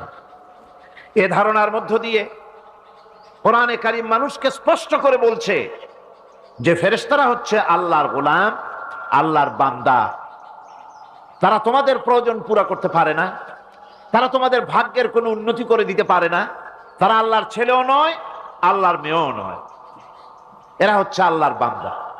এই ফেরেশতাদের মাধ্যমে আল্লাহ রাব্বুল আলামিন আরেকটি কাজ নিয়ে থাকেন, তা হচ্ছে নবী এবং রাসূলদের কাছে এই ফেরেশতার মাধ্যমে আল্লাহ পাক বাণী প্রেরণ করেন। নবী রাসূলদের কাছে বাণী আনে কারা? আল্লাহর ফেরেশতা। এ কারণেই তাদের মাধ্যমে আল্লাহ পাক নবী রাসূলদের কাছে আল্লাহর বাণী পাঠান, যে এই ফেরেশতারা ওই বাণীর ভিতরে কোন রকম হ্রাস বৃদ্ধি করে না, তারা আল্লাহর অবাধ্য নয়, ওর মধ্যে তারা বাড়ায়ও না, তারা কমায়ও না, কোনো ক্ষমতা তাদের নেই। কোরআনে কারীমে আল্লাহ পাক বলছেন ইন্নাহু লাকাউলু রাসূলিন কারীম জি কুওয়াতিন ইনদা যিল আরশি মাকিন মুতাইন সাম্মা আমিন।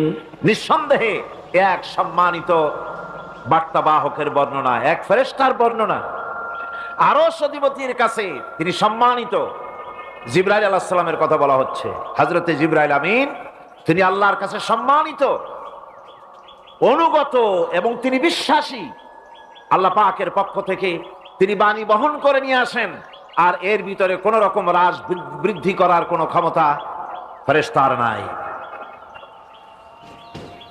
আল্লাহ পাক বলছেন ওয়া ইন্নাহু লাতানজিরু রাব্বিল আলামিন নাযালা বিহির রূহুল আমিন।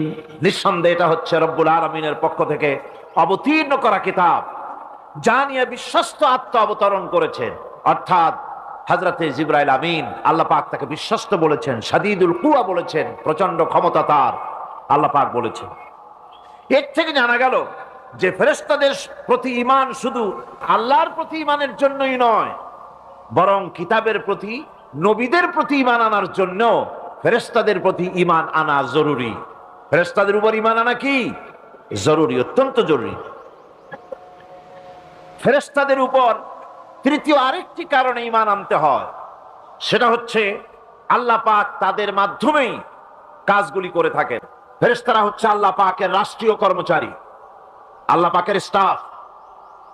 তাদের মাধ্যমে আল্লাহ কোথাও বৃষ্টি দেন, কোথাও রহমত পাঠান, কোথাও গজব দেন, কোথাও ভূমিকম্পের সৃষ্টি করেন, কোথাও জলোচ্ছ্বাস, কোথাও ক্ষুধা, কোথাও দারিদ্র ইত্যাদি। পৃথিবীর ভিতরে আযাব, গজব, শান্তি যা কিছু আল্লাহ পাক করতে চান, এই ফেরেশতাদের মাধ্যমেই তা করে থাকে। এক কথায় ফেরেশতারা হচ্ছে আল্লাহ পাকের রাষ্ট্রীয় কর্মচারী। এই কথা এভাবেই বিশ্বাস করতে হবে যে ফেরেশতারা কখনো অবাধ্য হয় না, অবাধ্য হওয়ার কোনো ক্ষমতাই তাদের নাই। তারা আল্লাহ পাকের বাধ্যগত আজ্ঞাবহ কর্মচারী।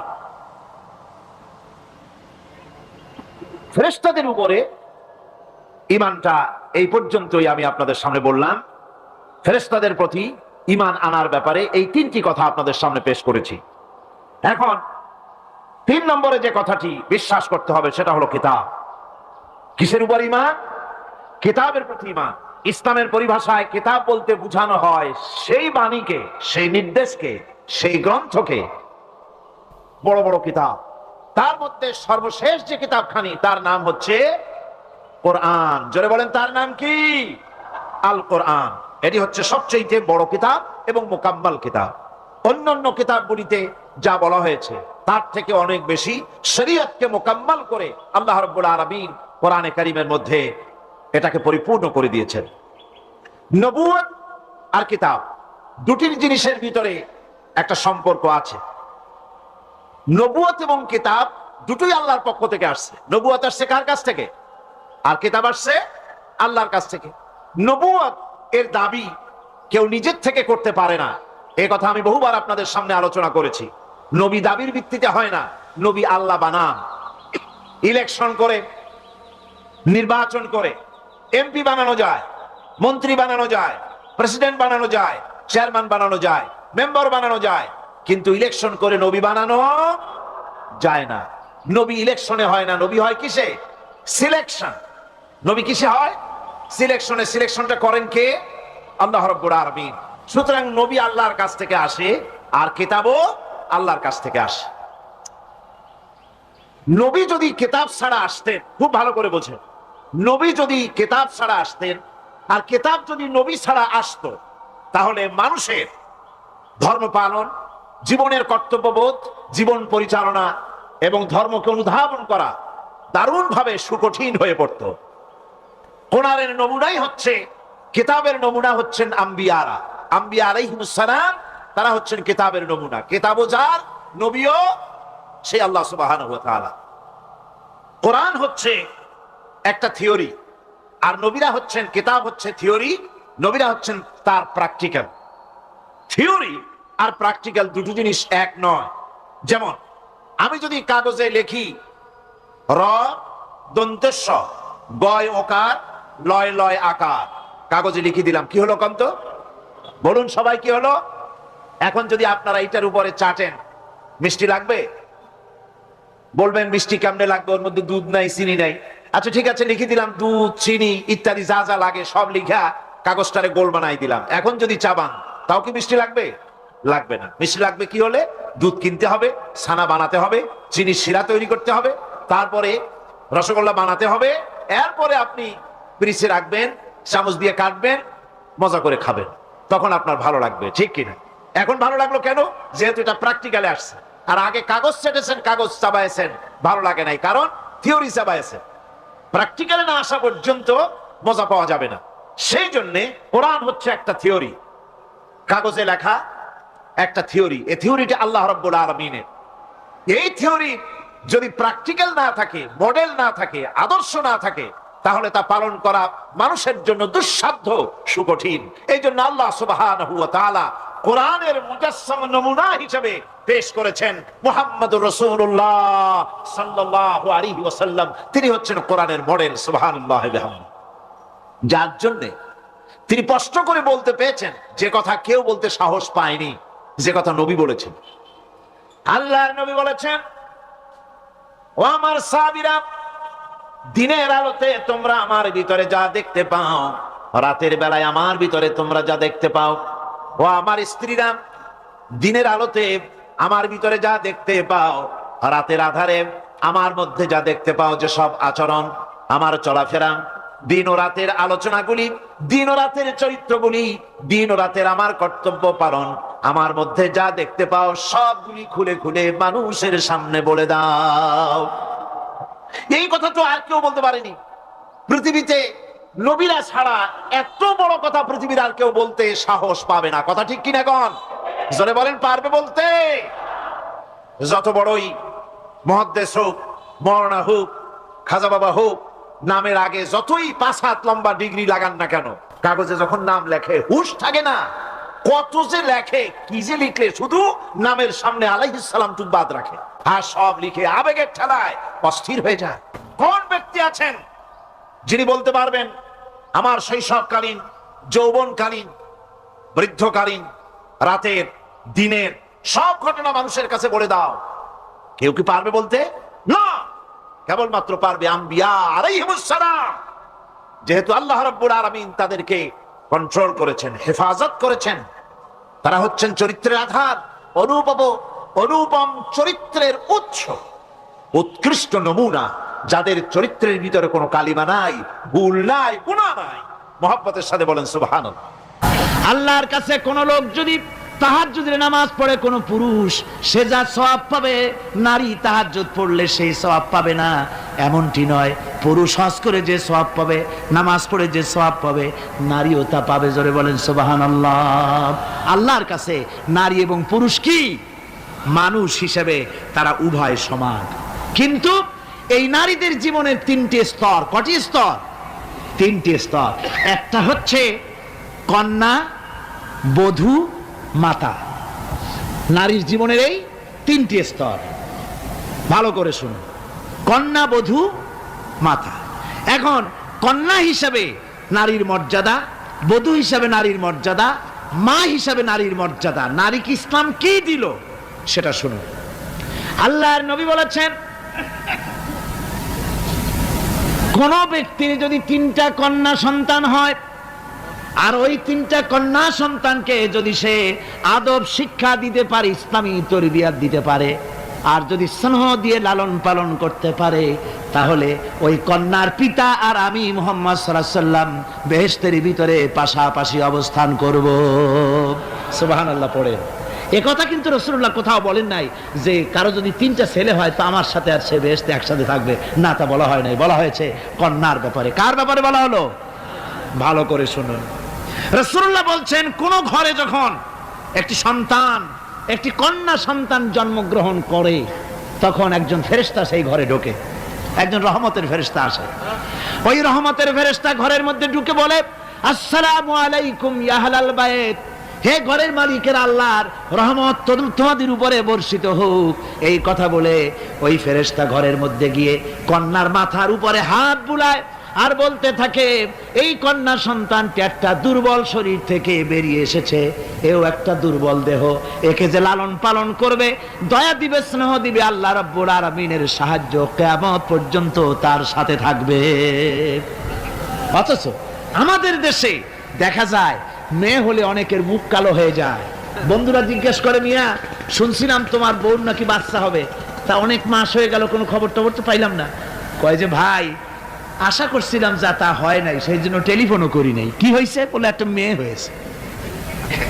হাসেন এরকম কপাল পোড়া আছে কিনা কন? বারবার মেয়ে হয় বলে স্ত্রীকে তালাক দিয়েছে, এমন ঘটনাও বাংলাদেশে ঘটেছে। বোর যদি বারবার মেয়ে হয়, তাহলে সেজন্য কি স্ত্রী দায়ী? যদি মানুষের জন্য দায়ী হয় মেয়ে বারবার হওয়ার জন্য, তাহলে তুমি স্বামী, তুমি তুলসী, দুধের দোয়া তুলসী পাতা হলে কি করে? তুমিও তো দায়ী তার জন্য।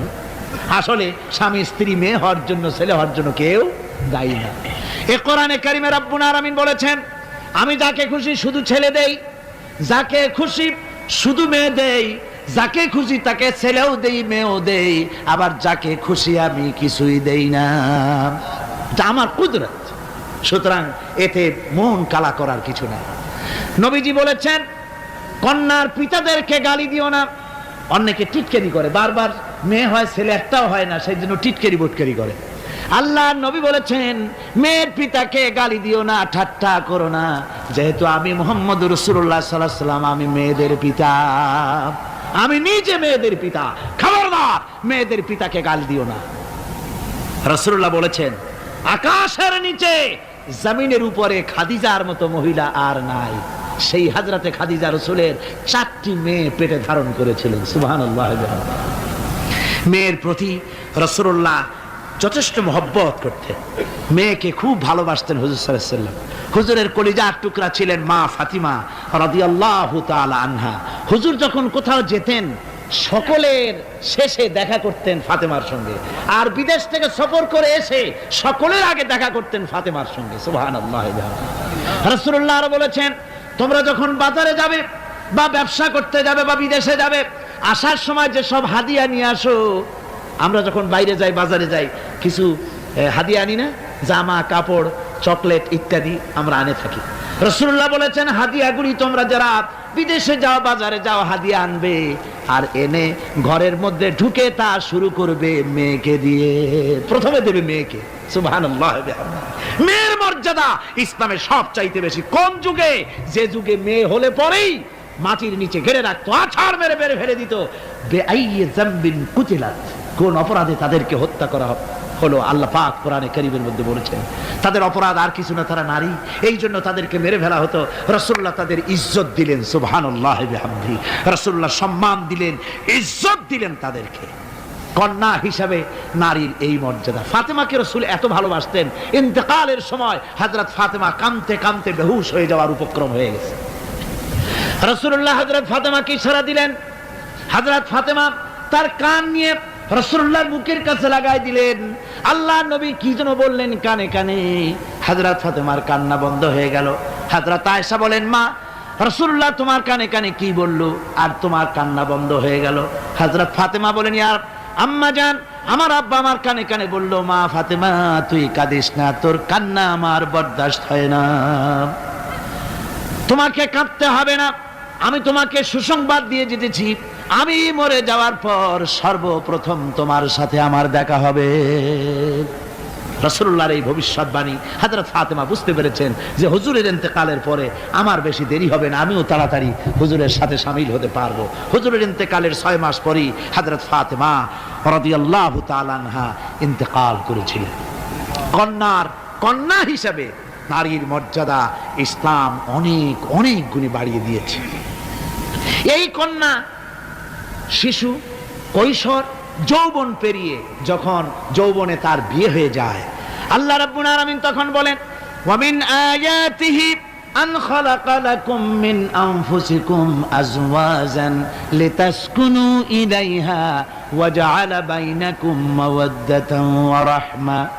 আল্লাহ পাক বলেন, আমার নিদর্শনের ভিতরে এটিও একটি নিদর্শন যে আমি তোমাদের থেকে তোমাদের জোড়া তৈরি করেছি, তোমাদের স্ত্রীদেরকে তৈরি করেছি, তোমাদের সাথে তোমাদের স্ত্রীর ভালোবাসা সৃষ্টি করেছি, মহব্বত সৃষ্টি করেছি। এই মহব্বত আমি আল্লাহ তৈরি করেছি। আর যখন বুড়ো হয়ে যায় মানুষ, স্বামী স্ত্রী যখন বুড়ার বুড়ি হয়, তখন আর ভালোবাসা থাকে না, তখন ওই ভালোবাসা সহৃদয়তার করুণায় আমি আল্লাহ পরিণত করে দেই। বুড়ার জন্য তখন বুড়ি ছাড়া আর উপায় নাই, বুড়িরও আর বুড়া ছাড়া উপায় নাই। তখন ভালোবাসা কোনো বিশেষ কোনো লক্ষ্য নিয়ে ভালোবাসা নয়, তখন একের উপরে অন্য একদম নির্ভরশীল হয়ে পড়ে। আল্লাহ পাক বলেন, এই অবস্থা আমি আল্লাহ সৃষ্টি করে দেই। সুবহানাল্লাহ বিহামদিহি। আল্লাহ পাক বলছেন, নারীদের উপরে, নারীদের সাথে, স্ত্রীদের সাথে ভালো ব্যবহার করো, ভালো ব্যবহার করো। তার কোনো ব্যাপারে যদি মনটা তোমার কখনো খারাপ হয়, কোরআন শরীফের মধ্যে আল্লাহ পাক বলে দিয়েছেন পরিষ্কার করে যে কখনো তার সাথে খারাপ ব্যবহার করো না। যদি কখনো মন খারাপ হয়, তাহলে চূড়ান্ত কোনো সিদ্ধান্ত নিতে যেও না, বরং তোমার জীবনে ওই স্ত্রীর অনেক অবদান আছে, সেসব কথা মনে করে এই সামান্য কিছু ভুলে যাও। আল্লাহ চান স্বামী স্ত্রীর মহব্বত টিকে থাকুক। আল্লাহ পাকের কাছে তালাক হচ্ছে ঘৃণিত জিনিস। সবচাইতে ঘৃণিত হালাল হচ্ছে দুইটা, একটা হচ্ছে ভিক্ষাবৃত্তি আর একটা হচ্ছে তালাক। আল্লাহ পাক নারীকে বলেছেন, নারী আর পুরুষকে বলেছেন যে তোমরা হচ্ছে হুন্না লিবাসুন লাকুম ওয়া আনতুম লিবাসুন লাহুন্না, তোমরা পরস্পর পরস্পরের জন্য পোশাক পরিচ্ছদের মতো অঙ্গাঅঙ্গি ভাবে একের উপরে অপরের পরিপূর্ণ অধিকার তোমাদের রয়েছে। এই অধিকারের ভিত্তিতে, ভালোবাসার ভিত্তিতে জীবন গড়ার জন্য আল্লাহ পাক বলেছেন।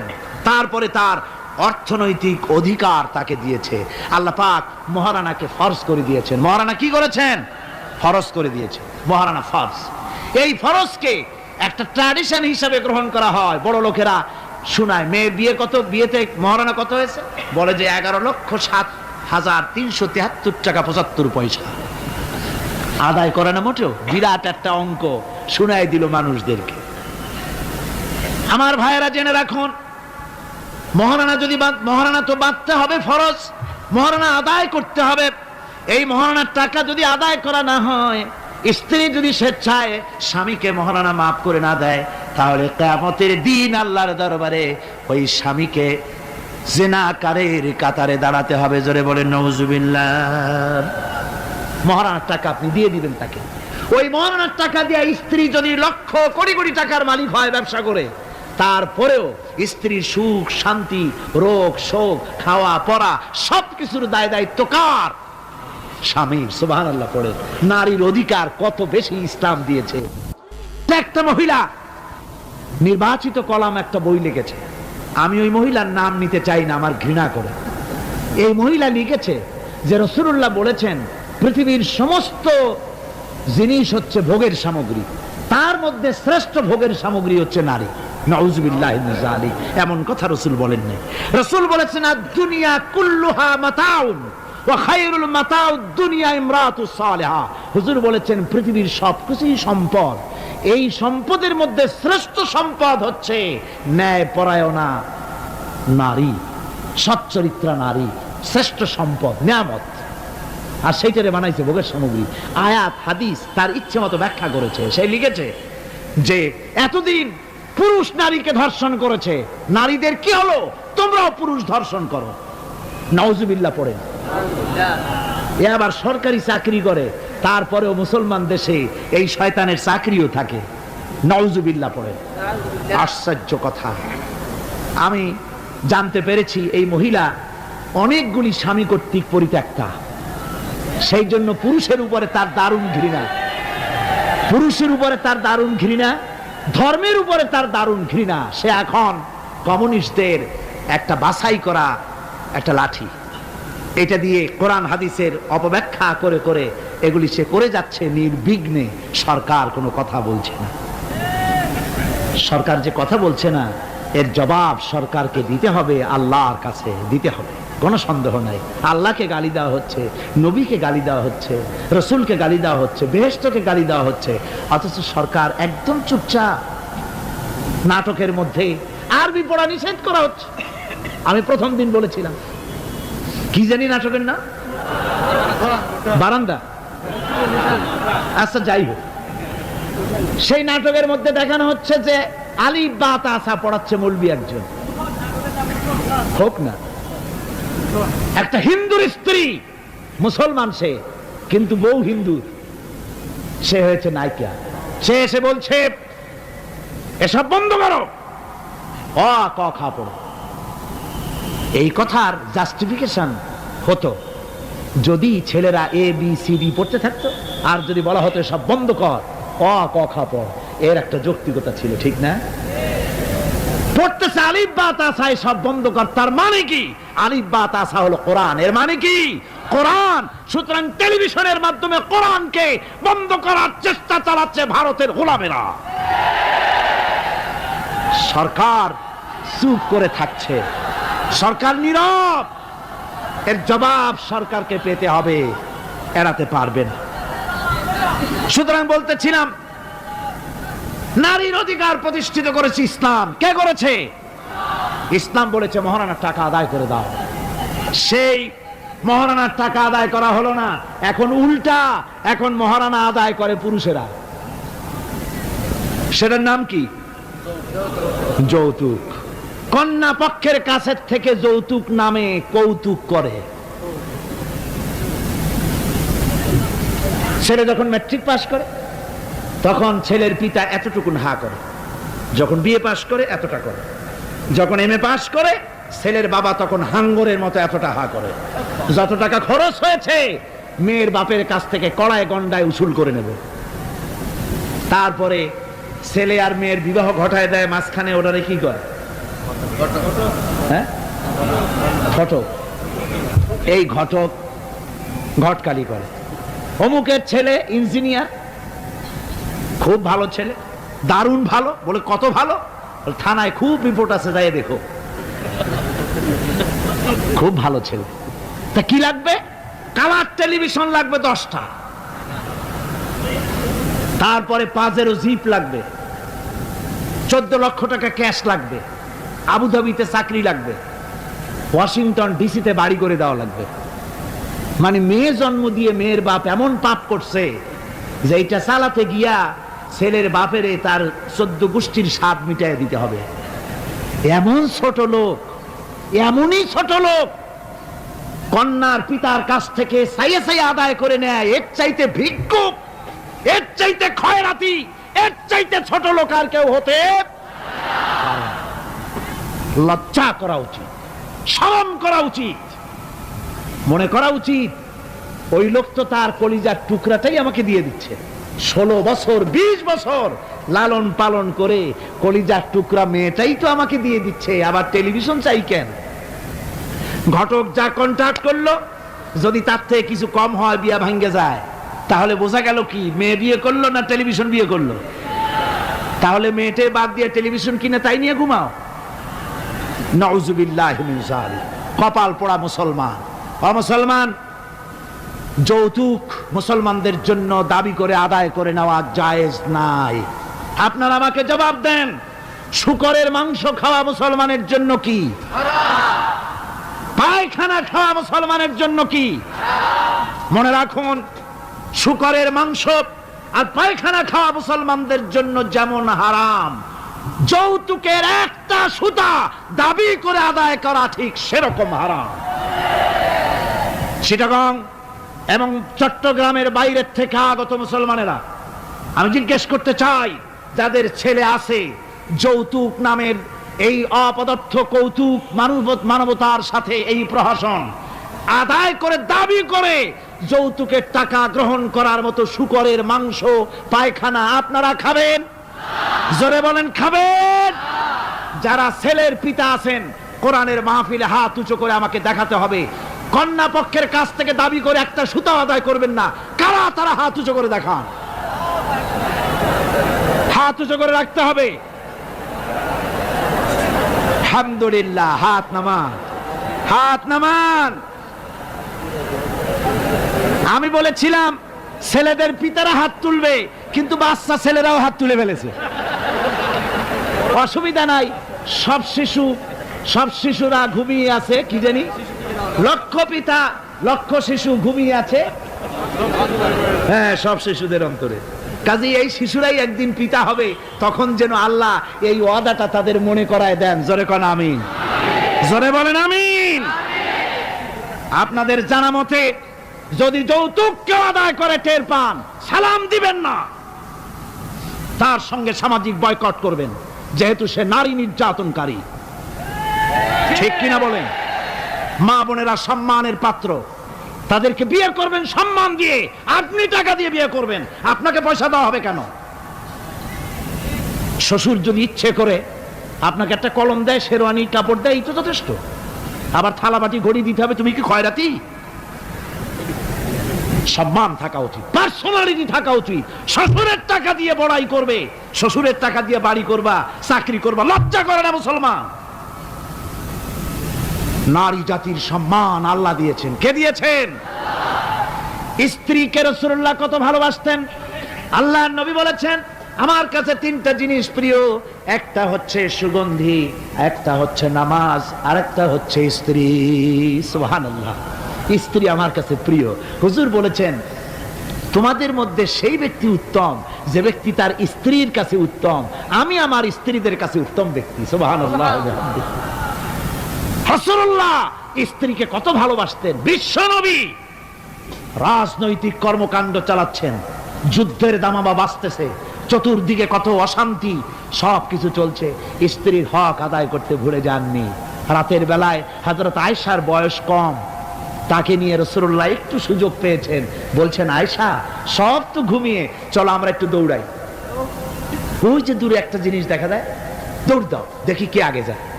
দুজনে দৌড় প্রতিযোগিতা করলেন। দৌড় প্রতিযোগিতায় হযরত আয়েশা ফার্স্ট হলেন, হুজুর পিছনে পড়ে গেলেন।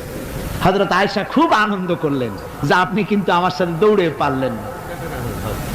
পরবর্তী কিছু কাল যাওয়ার পর হযরত আয়েশা বলেন, হুজুর আজকে আবার বললেন যে চলো আয়েশা একটু দৌড়াই। হযরত আয়েশা বলছেন যে সেদিনের তুলনায় আমার শরীর একটু, আমি মুটিয়ে গেছি, শরীরটি স্থূল হয়েছে, আমি আজকে দৌড়ালাম কিন্তু পারলাম না। রসুল আগে চলে গেলেন, আমি হাঁপাতে হাঁপাতে যখন হুজুরের কাছে চলে গেছি, হুজুর তখন মুস্কি হেসে আমাকে বললেন, আয়েশা ওই সেই দিনের জবাব আজকে দিয়া দিলাম। সুবহানাল্লাহি বিহামদিহি, সুবহানাল্লাহি বিহামদিহি। বিশ্ব নবী কত বড় আদর্শ বিশ্ব মানবতার জন্য। তিনি বলেছেন, আরাফাতের ময়দানে রাসূলুল্লাহ বলেছেন, তোমরা যেমন পড়বে তোমার স্ত্রীদেরকে তেমন পড়াবে, তোমরা যেমন খাবে তোমার স্ত্রীদেরকে তেমন খাওয়াবে, স্ট্যান্ডার্ড মেনটেন করবে। তুমি ভালো দামের কাপড় পরবে, স্ত্রীকে খারাপ দিবে তা নয়, অধিকার দুজনেরই সমান, স্বামী এবং স্ত্রী সমান অধিকার। কিন্তু আমরা তা বুঝতে পারি না, বুঝতে চাই না। আমরা অনেকে মনে করেছি বিয়ে যখন করছি তখন আমি তো নওয়াবজাদা নসরুল্লাহ খান আর বউ তো কেনা দাসী। না, সে কৃত দাসী নয়, তার মর্যাদা আছে, তার সম্মান আছে, তার সম্মান আপনাকে দিতে হবে। রাসূলুল্লাহ দিয়েছেন, আপনাকেও দিতে হবে। রান্না বান্না হতে দেরি হয়, কত গালাগালি শুনতে হয় নারীকে। আল্লাহর নবীর স্ত্রী হযরত আয়েশা বলেছেন, আল্লাহর নবী কাজ করে, মানুষের সঙ্গে কথা বলে, রাষ্ট্রীয় দায়িত্ব পালন করে ঘরের ভিতরে সে যখন দেখেছেন রান্না হতে দেরি আছে, রাসূলুল্লাহ বিরক্ত হন নাই, ভুরু কুঞ্চিত করেন নাই, চোখ মোটা করেন নাই, আমাকে কোনো কথা শোনান নাই, বরং আমার কাছে বসে রান্নায় আমাকে সহযোগিতা করেছেন। সুবহানাল্লাহ বিহামদিহি। এই হলো আল্লাহর রাসূল, এই হলো বিশ্ব নবী। স্ত্রীর সঙ্গে কি মহব্বত! সুবহানাল্লাহ বিহামদিহি। হুজুর মহব্বত করতেন স্ত্রীদেরকে। রাসূলুল্লাহর ঘরে দৌলত ছিল না, কিন্তু মহব্বত দিয়ে ভরা ছিল ঘরটা। হুজুরের ঘরে ফ্রিজ নাই, এসি নাই, হুজুরের ঘরে কার্পেট নাই, হুজুরের ঘরের মধ্যে জাজির নাই, তোশক নাই, বড় বড় কম্বল নাই, আরামের কোনো জিনিস নাই, মডার্ন ইকুইপমেন্টস কিচ্ছু নাই, দৌলত নাই, কিন্তু মহব্বত দিয়ে ঘরটা ভরা। হযরত আয়েশা বলেছেন, আমি পানি পান করে, যখন আমি পানি পান করে গ্লাস রেখে দিতাম, আল্লাহর নবী তখন গ্লাসের সেই জায়গায় ঠোঁট লাগাতেন যেখানে আমি ঠোঁট লাগায়া পানি পান করেছি। আমি গোশত চিবোতাম, রাসূলুল্লাহ আমার হাত থেকে গোশত টুকরা নিয়া সেই জায়গায় চিবোতেন যেখানে আমি চিবুয়েছি। সুবহানাল্লাহ বিহামদিহি। আমার ভাইয়েরা, রাসূল তার স্ত্রীদেরকে মহব্বত করতেন, স্ত্রীরাও রাসূলকে মহব্বত করতেন দারুণ ভাবে।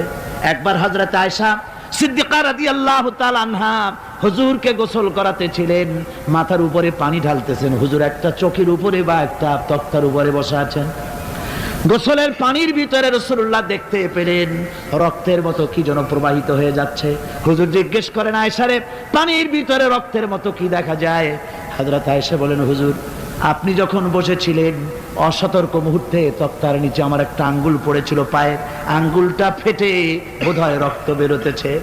রাসূলুল্লাহ তাড়াতাড়ি করে উঠলেন আর ওই আঙ্গুলকে ব্যান্ডেজ করে দিলেন। রাসূলুল্লাহ বললেন, আয়েশা রে, আঙ্গুল ফেটে গেছে, একটু আহাহু পর্যন্ত করলে না, এতক্ষণ তুমি কষ্ট করলে কেন? হযরত আয়েশা বলেন, ইয়া রাসূলুল্লাহ, ওটা তো একটা পায়ের আঙ্গুল। আয়েশার কলিজাটা ফেটে যদি রক্ত বেরোতো, রাসূলুল্লাহকে উঠতে বলতে আমি পারতাম না। কি মহব্বত রাসূলের সাথে! হযরত আয়েশা বলেন, হুজুর সাল্লাল্লাহু আলাইহি ওয়াসাল্লাম স্ত্রীদেরকে এত ভালোবাসতেন, আমাদের ঘরে গোশত টোস্ত তেমন রান্না বান্না খুব কম হতো। গোশত রান্না হবে কি, মাসের পর মাস চলে গেছে, রাসূলের বাড়িতে হুজুর স্ত্রীরা বলেছেন আমাদের ঘরে চুলায় আগুন জ্বলে নাই, একটু শুকনা রুটি, একটু শুকনা খেজুর আর একটু পানি খেয়ে আমাদের জীবন চলেছে, এরকমের অবস্থা হয়েছে। তারপরে এই অবস্থা চলেছে, এর মধ্যে যদি কখনো একটু গোশত আসছে, হুজুর যখন ছাগল ইত্যাদি ছাগল দুম্বা জবাহ করেছেন, এই দুম্বার গোশত নিয়ে ছাগলের গোশত নিয়ে রাসূলুল্লাহ নিজে বেরোতেন। হযরত খাদিজার বান্ধবী কোথায় আছে খুঁজে ওই বান্ধবীর কাছে গোশত পৌঁছে দিয়ে আসতে। হযরত আয়েশা বলেন, একদিন আমার ঘুম ভেঙে গেল, দেখি হুজুর আমার কাছে নাই, গেলেন কোথায়? খুঁজতে খুঁজতে যায় দেখি মসজিদে নববীর ভিতরে হুজুর হাত তুলে বসে আছেন, মোনাজাত করতেছেন। আমি পেছনে গিয়ে হাত তুললাম, আমি শুনতে পাচ্ছি নবীজি দোয়া করছেন, রব্বুল আলামিন কিয়ামতের ময়দানে যেদিন সন্তান তার পিতাকে ভুলে যাবে, মা তার সন্তানকে হারায় ফেলবে, ওই কঠিন হাসরের ময়দানে আমি যেন আমার খাদিজাকে হারাইয়া না যাই। মুনাজাতের শেষে হযরত আয়েশা বলেন, ইয়া রাসূলুল্লাহ, খাদিজার কথা আপনার এত কেন বারবার মনে পড়ে? একটা বুড়িরে বিয়ে করেছিলেন 25 বছর বয়সের সময়, 40 বছর বুড়ি, তার কথা কেন এত মহব্বত আপনার মনে পড়ে? তার থেকে যুবতী মেয়ে, সুন্দরী মেয়েকে আপনার স্ত্রী হিসেবে আপনি পান নাই? হুজুর বলেন, আয়েশা রে, খাদিজার সম্পর্কে এমন কথা তুমি আর বলো না, তোমরা সবাই আমার সুখের দিনের স্ত্রী, আর খাদিজা আমার এমন সময় স্ত্রী ছিল যখন মক্কায় আমার আশ্রয় ছিল না, তামাম মক্কা নগরীতে আমার আশ্রয় ছিল না। খাদিজার সঞ্চিত সমস্ত ধনরাশি ইসলাম কবুল করার পর দুহাতে খাদিজা বিতরণ করে দিয়েছে। হযরত আয়েশা বলেন, হুজুর আমার গোস্তাকি মাফ করে দেন, আমি আর এরকম বলবো না, তবে খাদিজার সম্পর্কে আমার কিছু একটু শুনান। হুজুর বলেন, আয়েশা রে শোনো, গভীর রাত, যত রাত হোক না কেন, ইসলামের দাওয়াত দিয়ে দিয়ে গভীর রাত্রে আমি যখন বাসায় ফিরেছি, ঘরে এসেছি, দরজায় একটা মাত্র ডাক দিয়েছি, খাদিজা, অমনি দরজা খুলে গেছে। আমি জিজ্ঞেস করেছি, খাদিজা রে, যত রাত্রে আসলাম, যতবার আসলাম, একটা ডাকের বেশি লাগলো না, তুমি কি ঘুমাও না? হযরতে খাদিজা বলেছেন, ইয়া রাসূলুল্লাহ, আমার মনের ভিতরে ভয় থাকে, আল্লাহর রাসূল দিনের খেদমতে বাইরে আছেন, আমি যদি আরামে বিছানায় ঘুমায় থাকি আর নবীজি দরজার কাছে দাঁড়ায় আমারে ডাকাডাকি করবেন, উঠতে যদি দেরি হয়ে যায় নবীজির সঙ্গে বেয়াদবি হয়ে যাবে, এই মনে করে আপনি না আসা পর্যন্ত দরজার সাথে পিঠ লাগাই আমি দাঁড়াইয়া দাঁড়াইয়া ঘুমাই। আমার ভাইরা, হযরতে খাদিজার ইজ্জত স্বয়ং আল্লাহ দিয়েছেন। কে দিয়েছেন? হাদিস শরীফে এসেছে, রাসূলুল্লাহ জাবালে নূরে বসা, গারে হেরার ভিতরে বসা, হযরতে জিবরাইল রাসূলুল্লাহর সঙ্গে কথা বলতেছেন। একটু পরে হযরতে জিবরাইল বলেন, ইয়া রাসূলুল্লাহ, আমি আর এখানে বসবো না, আমি এখন চলছি, আমি দেখতে পাচ্ছি খাদিজা আসতেছে আপনার জন্য খাবার নিয়ে। খাদিজা যখন আপনার কাছে পৌঁছে যাবে, আপনি খাদিজাকে শুনায় দিবেন, আল্লাহ রাব্বুল আলামিন খাদিজাকে সালাম জানাইছে। সুবহানাল্লাহ। রাসূলুল্লাহর কাছে হযরতে খাদিজা যখন আসলেন, হুজুর বললেন, খাদিজা, আজকে তোমার জন্য দারুণ সুখবর। বলে কি? বলে আল্লাহ পাক, জিবরাইল কেবল উঠে গেল আমার কাছ থেকে, জিবরাইল বলে গেল আল্লাহ তোমাকে সালাম বলেছেন। হযরত খাদিজা কেঁদে ফেললেন, বললেন, ইয়া রাসূলুল্লাহ, আমার নারী জন্ম সার্থক, আল্লাহ আমাকে সালাম বলেছেন, এর জবাব কেমনে দিতে হয় হুজুর আমি তো জানি না, আপনি আমার পক্ষ থেকে আল্লাহর সালাম কিভাবে দেওয়া লাগে আপনি দিয়ে দিন, আমি তো বুঝি না কেমনে আল্লাহর সালামের জবাব দেব। হুজুর বললেন, খাদিজা, শুধু আল্লাহ নয়, জিবরাইলও তোমাকে সালাম বলে গেছে। হযরতে খাদিজা বললেন, হযরত জিবরাইলকে আমার সালামের জবাবটা ওয়ালাইকুম আসসালাম বলেন। হযরত খাদিজার এই মর্যাদা ছিল। আমার ভাইরা, রাসূল পাক সাল্লাল্লাহু আলাইহি ওয়াসাল্লাম এভাবে মহব্বত করেছেন স্ত্রীদেরকে। সুতরাং স্বামী স্ত্রীর মহব্বত আল্লাহর জান্নাতি নিয়ামত। কি নিয়ামত? যে ঘরের মধ্যে স্বামী স্ত্রীর মধ্যে মিল মহব্বত আছে, এটা বেহেশতের মতো, আর যেখানে মিল মহব্বত নাই, এটা জাহান্নামের মতো। ঠিক কি? সুতরাং মহব্বত করুন, বেশি বেশি স্যাক্রিফাইস করুন, বেশি বেশি স্যাক্রিফাইস করুন। নারীদের ব্যাপারে বলা হয়েছে, পুরুষকে বলা হয়েছে অধিকার আদায় করো, সব ব্যাপারে সমান অধিকার, কিন্তু নারীকে একটা ব্যাপারে বলা হয়েছে, নারী শোনো, পুরুষের মর্যাদা তোমার চাইতে আল্লাহ রাব্বুল আলামিন বেশি দিয়েছেন।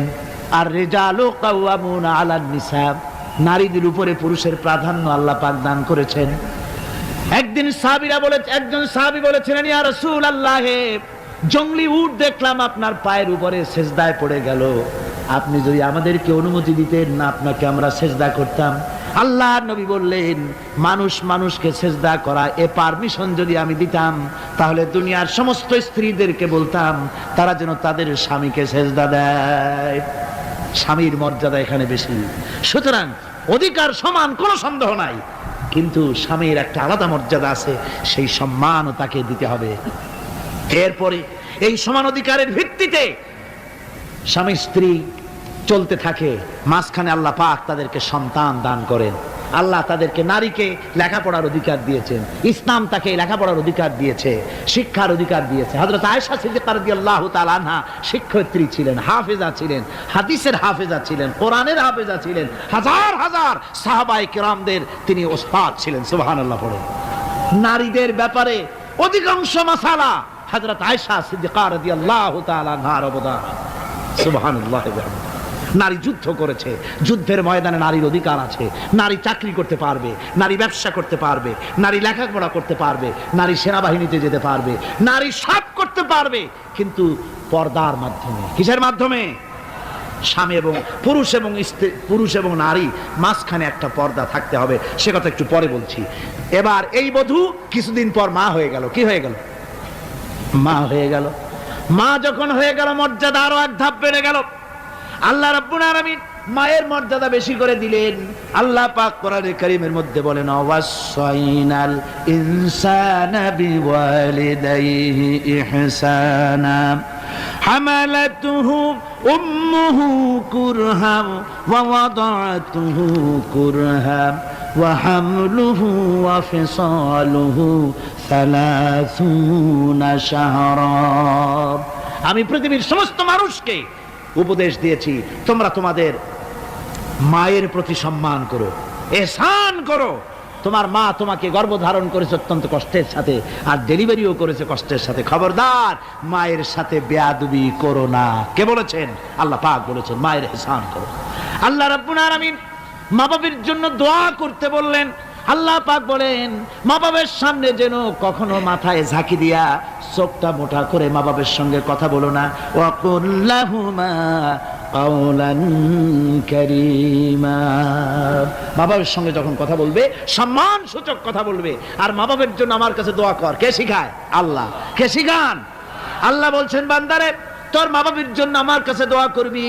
রব্বিরহামহুমা কামা রাব্বায়ানি সগীরা। জোরে সোরে পড়েন, রব্বিরহামহুমা কামা রাব্বায়ানি সগীরা। আয় আল্লাহ, আমার মা বাপ যেমন আমাকে স্নেহ করে লালন পালন করেছে আমার ছোটবেলায়, তুমি আমার মা বাপকে তোমার রহমতের কোলে লালন পালন করো। কে শিখায়? আল্লাহ পাক শিখিয়ে দিচ্ছেন। আমার ভাইরা, ইয়ামেন থেকে একজন লোক এসেছে। হাদিস, ইয়ামেন থেকে একজন লোক এসেছে হুজুরের সামনে, তার বুড়ি মা সাথে। বলছে, হুজুর, এই অচল বুড়ি মা, হাঁটতে পারে না, চলতে পারে না, এই আমার মা। এরে ঘাড়ে করিয়া আমি ওকুফে আরাফা করেছি, একে নিয়ে মিনা মুজদালিফা করেছি, রমি করেছি, একে নিয়ে আমি সাফা মারওয়া সাই করেছি। এই মাকে ঘাড়ে করে আমি আল্লাহর ঘর তাওয়াফ করেছি। হজের সব কাজ মায়ের ঘাড়ে করে করছি। আল্লাহর নবী, আমি কি আমার মায়ের হক আদায় করতে পেরেছি? হুজুর বললেন, না, আদায় হয়নি, মায়ের হক আদায় হয় নাই। অর্থাৎ বুকের চামড়া দিয়ে মায়ের পায়ের যদি স্যান্ডেল তৈরি করে দেওয়া হয়, এক ফোঁটা দুধের হক আদায় হবে না। সেই মায়ের সঙ্গে নাফরমানি হচ্ছে, বেয়াদবি হচ্ছে, বউয়ের কথার মতো মায়ের সাথে দুর্ব্যবহার করা হচ্ছে। আমার দেশে এগুলি হচ্ছে না? হচ্ছে। মা কোথায় পড়ে আছে কোনো খোঁজ নাই, খবর নাই। তার জন্য কোনো ভালো খাবার ব্যবস্থা, কাপড় চোপড় নাই। বন্ধুদের জন্য সব আছে, মায়ের জন্য নাই, বাপের জন্য নাই। মা তো বুড়ি হয়ে গেছে, এখন আর মা নাই। বাপ তো বুড়ো হয়ে গেছে, কামাই করতে পারে না, এখন আর বাপ নাই, এখন হয়ে গেছে বুড়ো। আর মা হয়েছে বুড়ি। আর আব্বা হয়েছে, যার মেয়ে বিয়ে করেছে, শ্বশুর এখন আব্বা, আর শাশুড়ি হয়েছে আম্মা। মা আর বাপ বাসি হয়ে গেছে, বাপ পড়ে গেছে। আমার বন্ধুগণ, শুনে রাখুন, আল্লাহর নবী বলেছেন, তিনজনের দোয়া আল্লাহর কাছে অব্যর্থভাবে কবুল হয়ে যায়। মুস্তাজাবুদ দাওয়াত তিনজন। মুসাফিরের দোয়া কবুল হয়, মাজলুমের দোয়া কবুল হয়, আর মা বাপ যদি সন্তানের জন্য দোয়া করে, অবশ্যই সে দোয়া আল্লাহর দরবারে মঞ্জুর হয়ে যায়। সুতরাং মা বাপের খেদমত করতে হবে, মহব্বত করতে হবে। আমি মা বোনদের বলতে চাই, আমার মা বোনেরা, পর্দার আড়ালে বসে আপনারা যারা ওয়াজ শুনছেন, ভালো করে শুনুন। আমরা পুরুষ, আমাদের পায়ের তলে জুতা। পুরুষের পায়ের তলে কি? জুতা। আপনারা নারী, আপনাদের পায়ের তলে আল্লাহর জান্নাত। জোরে কোন সুবহানাল্লাহ, জোরে বলেন সুবহানাল্লাহ। ও নারী, ও মহিলা, তোমাদের সম্মান আল্লাহ কোথায় তুলে দিল? পুরুষের পায়ের তলে জুতা, তুমি নারী, তোমার পায়ের তলে আল্লাহর বেহেশত। আল জান্নাতু তাহতা আকদামিন মুহাত। মায়ের পায়ের তলে আল্লাহর বেহেশত। সুবহানাল্লাহ পড়ে, সুবহানাল্লাহ পড়েন। আল্লাহ রাসূল বলেছেন, মা বাপ যদি, বুখারী শরীফের হাদিস, মা বাপ যদি অসন্তুষ্ট হয়, আল্লাহ অসন্তুষ্ট হয়ে যান। মা বাপ সন্তুষ্ট হন, আল্লাহ সন্তুষ্ট হয়ে যান। সুবহানাল্লাহ। আমরা বিভিন্ন জায়গায় হাদিয়া তোহফা নিয়ে যাই, যেখানে দোয়া কবুল হওয়ার সম্ভাবনা কম, 50-50, হইলেও পারে না হইলেও পারে, সেইখানে পয়সা পাতি, হাদিয়া তোহফা, নজর নিয়াজ নিয়ে যাই। আর যেখানে 100% সিউরিটি আছে, সেখানে হাদিয়া তোহফা দেই না। মা বাপকে হাদিয়া তোহফা দেন। মা বাপের পায়ের উপরে চুমা খান, কিসমত পাল্টে যাবে, তকদীর পাল্টে যাবে। মা বাপকে ভালোবাসুন। সুতরাং মায়ের মহব্বত, মাকে আল্লাহ পাক এভাবে মহব্বত, তাকে সম্মান দিয়েছেন। নারী কন্যা হিসেবে, বধূ হিসেবে, মাতা হিসেবে তার মর্যাদা সবচেয়ে বেশি। এরপরে বলবো পর্দার কথা। আমার মা বোনেরা, আল্লাহ রাব্বুল আলামিন মহিলাদেরকে বলেছেন, পুরুষদেরকে বলেছেন, কুল্লিল মুমিনিনা ইয়াগুদ্দু মিন আবসারিহিম। ও নবী, মোমেন পুরুষদেরকে বলে দেন তারা যেন তাদের চক্ষুকে পরনারী থেকে নিম্নগামী রাখে। আর মহিলাদেরকে বলা হয়েছে, কুল্লিল মুমিনাতি ইয়াগুদুদনা মিন আবসারিহিন্না। ও মুমিনা মহিলারা, তোমরা যেন তোমাদের চক্ষুকে পর পুরুষ থেকে যেন নিম্নগামী রাখো। এটা আল্লাহর হুকুম। কার হুকুম? আল্লাহর হুকুম। পর্দায় থাকতে আল্লাহ বলেছেন। আল্লাহ পাক বলেছেন, ওয়াকারনা ফি বুয়ুতিকুন্না ওয়ালা তাবাররাজনা তাবাররুজাল জাহিলিয়াতিল উলা। খবরদার, তোমরা জাহালাতের যুগের মতো ঠাক ঠমক নিয়ে চলাফেরা করো না। তোমরা মানুষকে তোমাদের সৌন্দর্য বিকশিত করে দেখায়ও না। কোরআনে কারিমে সূরা নূরে বলা হয়েছে, প্রত্যেকটি বয়সপ্রাপ্তা নারী এমন একটা চাদর পরবে, যে চাদর পরলে তার মাথা, তার গলা, তার বুকটা ঢেকে যাবে। এরকম একটা চাদর পরা ইসলাম কি করেছে? ফরজ করে দিয়েছে। আল্লাহ পাক ফরজ করেছেন। কি করেছেন? ফরজ করে দিয়েছেন। মা বোনেরা, আপনারা মেহেরবানি করে এমন একটা চাদর পরবেন। আজকাল ওড়না আছে ঠিকই, কিন্তু ওড়না যে অর্থে ব্যবহার করতে বলা হয়েছে ওই অর্থে নাই। এখন ওড়না মেয়েরা অনেক ক্ষেত্রে মাফলারের মতো গলায় ঝুলায় রাখে, গামছার মতো ঝুলায় রাখে। এরকমের জন্য ওড়না ব্যবহার করতে বলা হয় নাই। ওড়না হলো মাথাটা, গলাটা, বুকটা ঢেকে যায় এবং একটু পুরু হতে হবে। পাতলা মশারির তেনা দিয়ে ওড়না বানাইলে হবে না, সেটা একটু পুরু হতে হবে, শালীন হতে হবে, মার্জিত হতে হবে। আমি একটি কথা আপনাদের বলি, এই বাংলাদেশে আজ পর্যন্ত যত নারীর মুখে অ্যাসিড পড়েছে, অ্যাসিড পড়ে নাই নারীর মুখে? বখাটে ছেলে যুবতী মেয়ের উপরে আকৃষ্ট হয়ে তাকে বিয়ের প্রস্তাব দিয়েছে বা কুপ্রস্তাব দিয়েছে, সে প্রত্যাখ্যান করেছে, পরে তার মনের ঝাল মিটাবার জন্য মুখে অ্যাসিড মারছে। আপনারা বলেন, এমন কোন ঘটনা জানেন কিনা যে বোরখা পরিহিতা কোনো মেয়ের মুখে অ্যাসিড পড়েছে? জানা আছে কিনা আপনাদের? না, বলতে পারবেন না। বোরখা পরা মেয়েদের উপরে এগুলি হয় নাই। কারণ হলো সে আল্লাহর হুকুম রক্ষা করেছে। যে বোরখা পরেছে, চাদর পরেছে, সে কার হুকুম রক্ষা করেছে? ওই মহিলা আল্লাহর হুকুম রক্ষা করেছে। এবার আল্লাহর দায়িত্ব হয়েছে তার শরীর, তার ইজ্জতকে হেফাজত করা। মেয়েরা যদি ঠোঁটে রং লাগায়া, মাথার চুল খোলা রেখে রাস্তায় ঘোরে, রিকশাওয়ালা পর্যন্ত ডাকে ভাবি সাহেবা, দোকানে গেলে দোকানদার কয় আপা, আর যদি বোরখা পরা থাকে, যে দেখে সেই কয় খালাম্মা, চাচি আম্মা, সম্মান করে কথা বলে। ঠিক কিনা কন? সুতরাং আমার মা বোনের, আপনাদের সম্মান আপনারা বজায় রাখুন। আপনার মেয়েদের মর্যাদা আপনারা বাড়ান। আপনারা হচ্ছেন হযরতে খাদিজার উত্তরসূরি, সুমাইয়ার উত্তরসূরি, হযরতে খাওলার উত্তরসূরি, হযরতে আয়েশার উত্তরসূরি। এই বাংলার জমিনে আপনাদেরকে জিহাদের ময়দানে আসতে হবে ইনশাআল্লাহ। সবাই বলেন ইনশাআল্লাহ। পুরুষের পাশাপাশি বাংলাদেশেও মহিলারা বোরখা পরিহিতা হয়ে আল্লাহর দ্বীন কায়েমের জন্য যদি প্রয়োজন হয়, হাজার হাজার মহিলা রাস্তায় মিছিলে বের হবে ইনশাআল্লাহ। সময় আসতেছে, তরুণ, যুবক, মা বোন সবাইকে এই জিহাদে অংশগ্রহণ করতে হবে। এখন আমি মা বোনদেরকে কয়েকটা দায়িত্ব দিচ্ছি। শুধু ওয়াজ শুনলে তো হবে না, কিছু দায়িত্ব পালন করতে হবে। সে দায়িত্বটা হচ্ছে এই যে আপনারা আপনাদের সংসারটাকে ইসলামের দুর্গ বানান। সমাজে তো ইসলাম সব জায়গায় নাই। আপনার ঘরটাকে ইসলামের দুর্গ বানান, স্বামী স্ত্রীর আচরণে চলাফেরায় যেন সন্তানরা তৈরি হতে পারে, 1 নম্বর কথা। 2 নম্বরের কথা, সন্তানদেরকে ভালো নাম রাখুন। আজকাল কিন্তু ভালো নাম লুপ্ত হয়ে গেছে, এখন বাংলা নাম বেশি পছন্দ হচ্ছে, আরবি নাম বাদ। এখন বাংলা নাম কি? বাংলা নাম হচ্ছে আকাশ হোসেন, বাতাস আলী, তারপরে সাগর খাতুন, সৈকত বেগম ইত্যাদি, বিপুল, এই সব নাম হয়েছে এই বাংলা নাম। এর কোনো অর্থ নাই। বাংলা নাম আপনার সন্তানদেরকে রাখবেন না। মুসলমানরা নাম রাখবে আরবি নাম। কি নাম? আরবি নাম এবং অর্থবহ নাম। আলেমদের কাছে জিজ্ঞেস করে নাম রাখবেন। আরবি আন্দাজে রাখেন না। একজনে তার মেয়ের নাম রাখছে, শুনলাম মেয়ের নাম রাখছে তুকাজ্জেবান। হ্যাঁ, তাই বললাম ভাই তুকাজ্জেবান নাম রাখলেন কেন?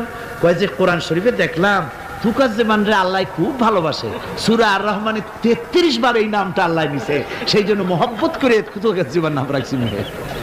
দেখেন কথা। কুয়েতে একবার এয়ারপোর্টে নাম নিয়ে খুব হাসাহাসি হলো। পাসপোর্টে বাংলাদেশিদের নাম, একজনের নাম হচ্ছে জামাল মিয়া আর বাপের নাম তরিক মিয়া। পুলিশেরা হাসতেছে, লোকেরা জিজ্ঞেস করলো কি ব্যাপার।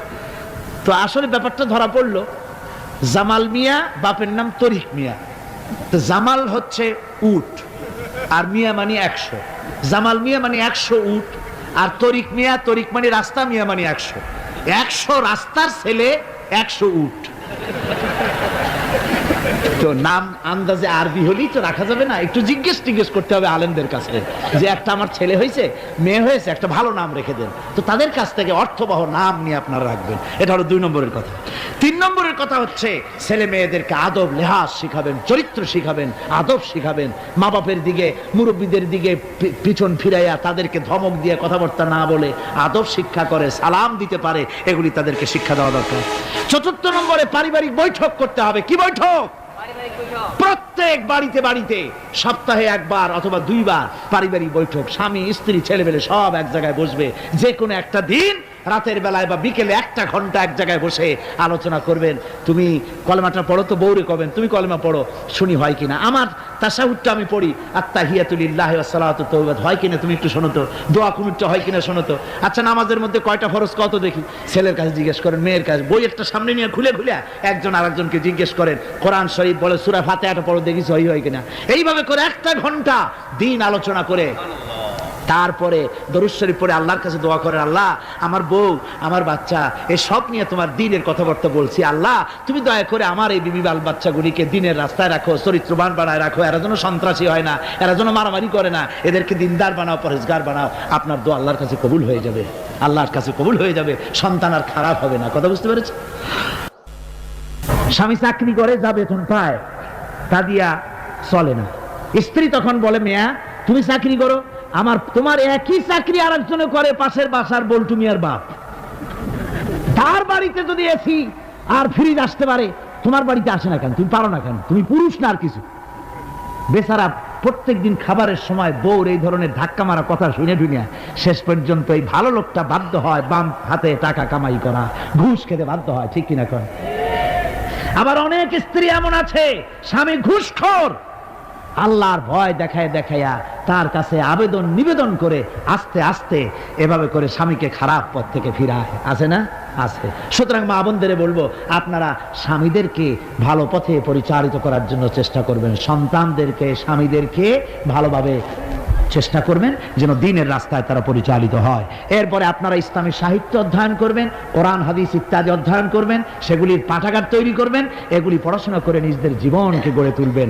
আল্লাহ রাব্বুল আলামিন সকলকে যেন সে তৌফিক দেন। আমরা জোরে বলি আমিন, আরো জোরে বলি আমিন।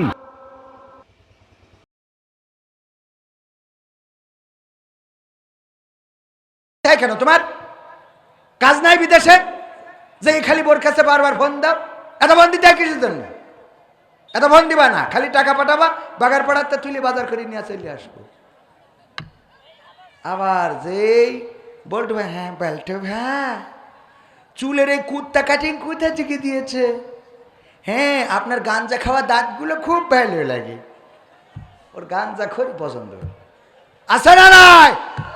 আবার মা বোনেরা বলছে, হুজুর শুধু কি আমরা খারাপ না, পুরুষদের মধ্যে এমন আছে না নাই নিজের স্ত্রীর সাথে ভালো করে কথা বলে না, নিজের স্ত্রীর হক আদায় করে না, অথচ ভাবি, ও ভাবি, ভাবি কে?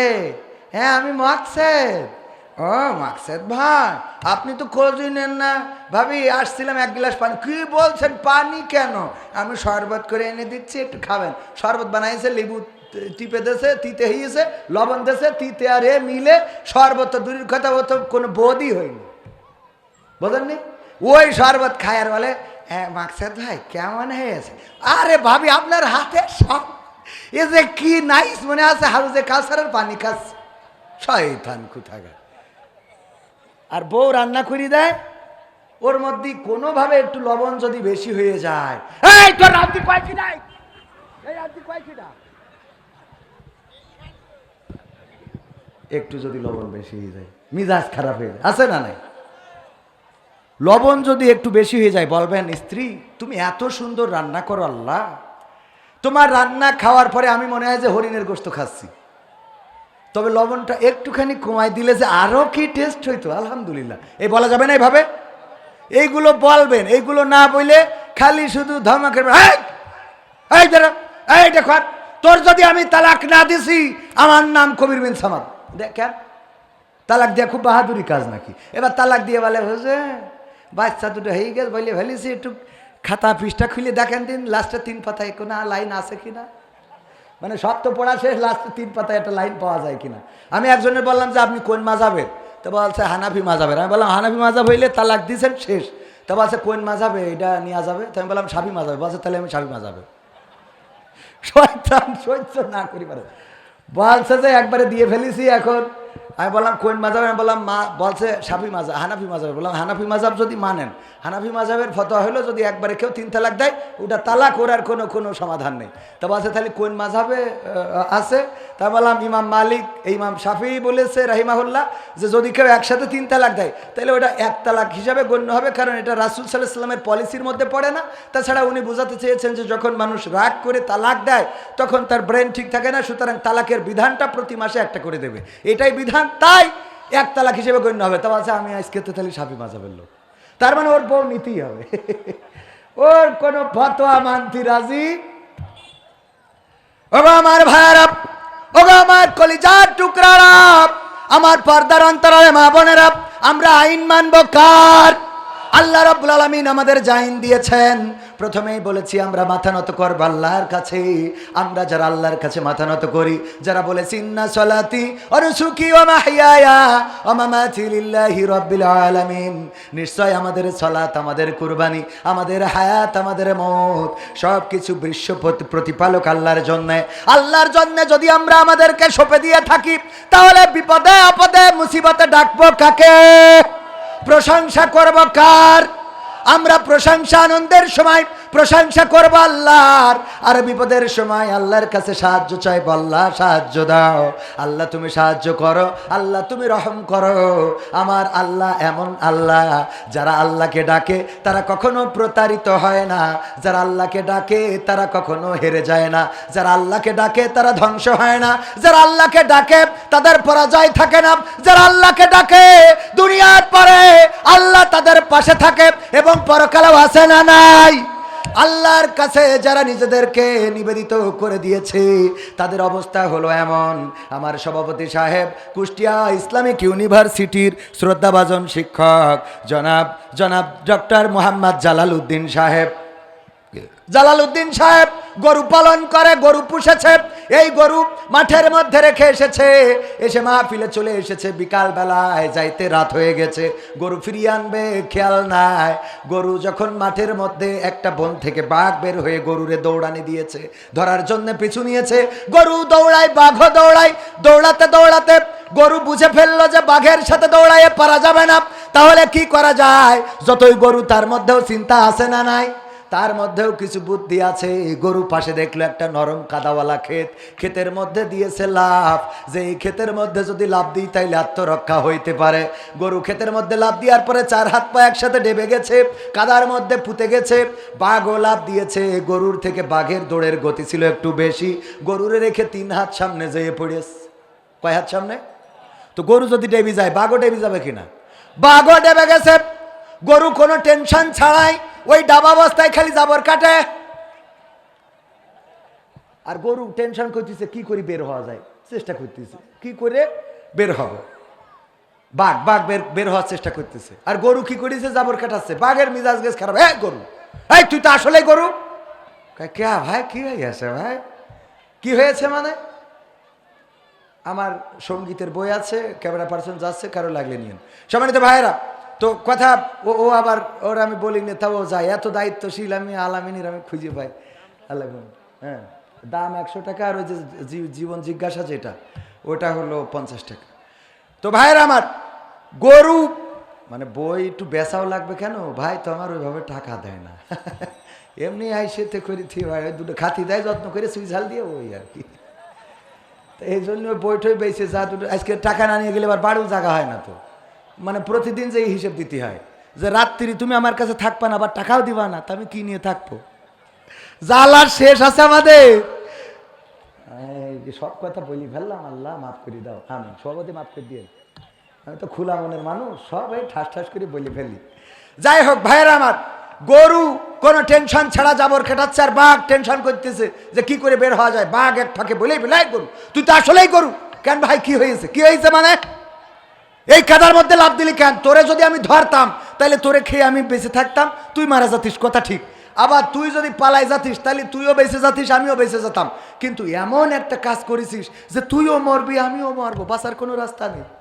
তা কয় তাতে কি, কয় তাতে কি মানে? এই গরু এর তাও কিছু হওয়ার দরকার নেই, কিন্তু এই বিপদের মধ্যে তুই জাবর কাটাইস, তো টেনশন নেই কেন, তোর কোনো চিন্তা নেই কেন? বলছে আমার তো চিন্তা হওয়ার কথা না, কারণ কি আমি তোমারে বুঝাই।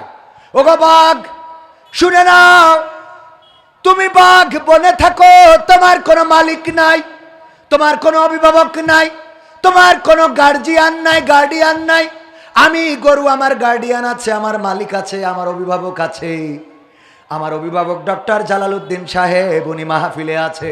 রাত্রে যখন বাড়িতে ফিরবে, ফিরার পরে গোয়াল ঘরে লাইট মেরে যখন আমাকে পাবে না, তখন লোকজন নিয়ে খোঁজার জন্য মাঠে চলে আসবে। আমাকে খোঁজাখুঁজি করতে করতে এক সময় যখন এই ক্ষেতের মধ্যে পাবে, এই কাদার মধ্যে পাবে, আমারেও দেখবে, তোমারেও দেখবে। আমারে দেখার পরে বুঝে নেবে তোমার কারণে আমার এই হাল হয়েছে, এই কারণে আমার মালিক আমারে উদ্ধার করবে, আর তোমারে এখানে বাড়োয়ে কবর দিয়ে তারপরে যাবে। ও গো বাঘ, বলো এখন আমি জাবর কাটাবো নাকি তুমি কাটাবা? কথা কয় না। জাবর কাটাবে কে? গরু জাবর কাটাবে, কারণ গরুর মালিক আছে না নাই? ইসলামী আন্দোলনের নেতাকর্মী যারা আল্লাহর কাছে সমর্পণ করেছে, যারা তারা আল্লাহর কাছে নিবেদিত প্রাণ হয়ে যাওয়ার কারণে তারা যদি জেলখানায় যায় তাও হাত উঁচু করে হাসি, যদি রিমান্ডে দেয় তাও বের হওয়ার পরেও হাসি, যদি তাদের ফাঁসির কাস্টে নিয়ে যায় তাও তারা জিজ্ঞাসা করে সন্তানের কাছে, ওগো আমার কলিজার টুকরা বলো আমি লুঙ্গি পরে যাব নাকি পায়জামা পরে যাব? জিজ্ঞাসা করে কে আমার দাফন কাফনের জন্য পাবনায় যাবে? তোমাদের মাকে যেতে দিও না, এই পথ গেলে অসুস্থ হয়ে পড়বে। একজন মরণ পথের যাত্রী শহীদের ফাঁসির মঞ্চে উঠবে, সেই মানুষটা এত স্বাভাবিকভাবে কথা বলে কেমন করে? তার কারণ হলো তিনি বলেছেন ইন্না সলাতি ওয়া নুসুকি ওয়া মাহইয়ায়া ওয়া মামাতি লিল্লাহি রাব্বিল আলামিন।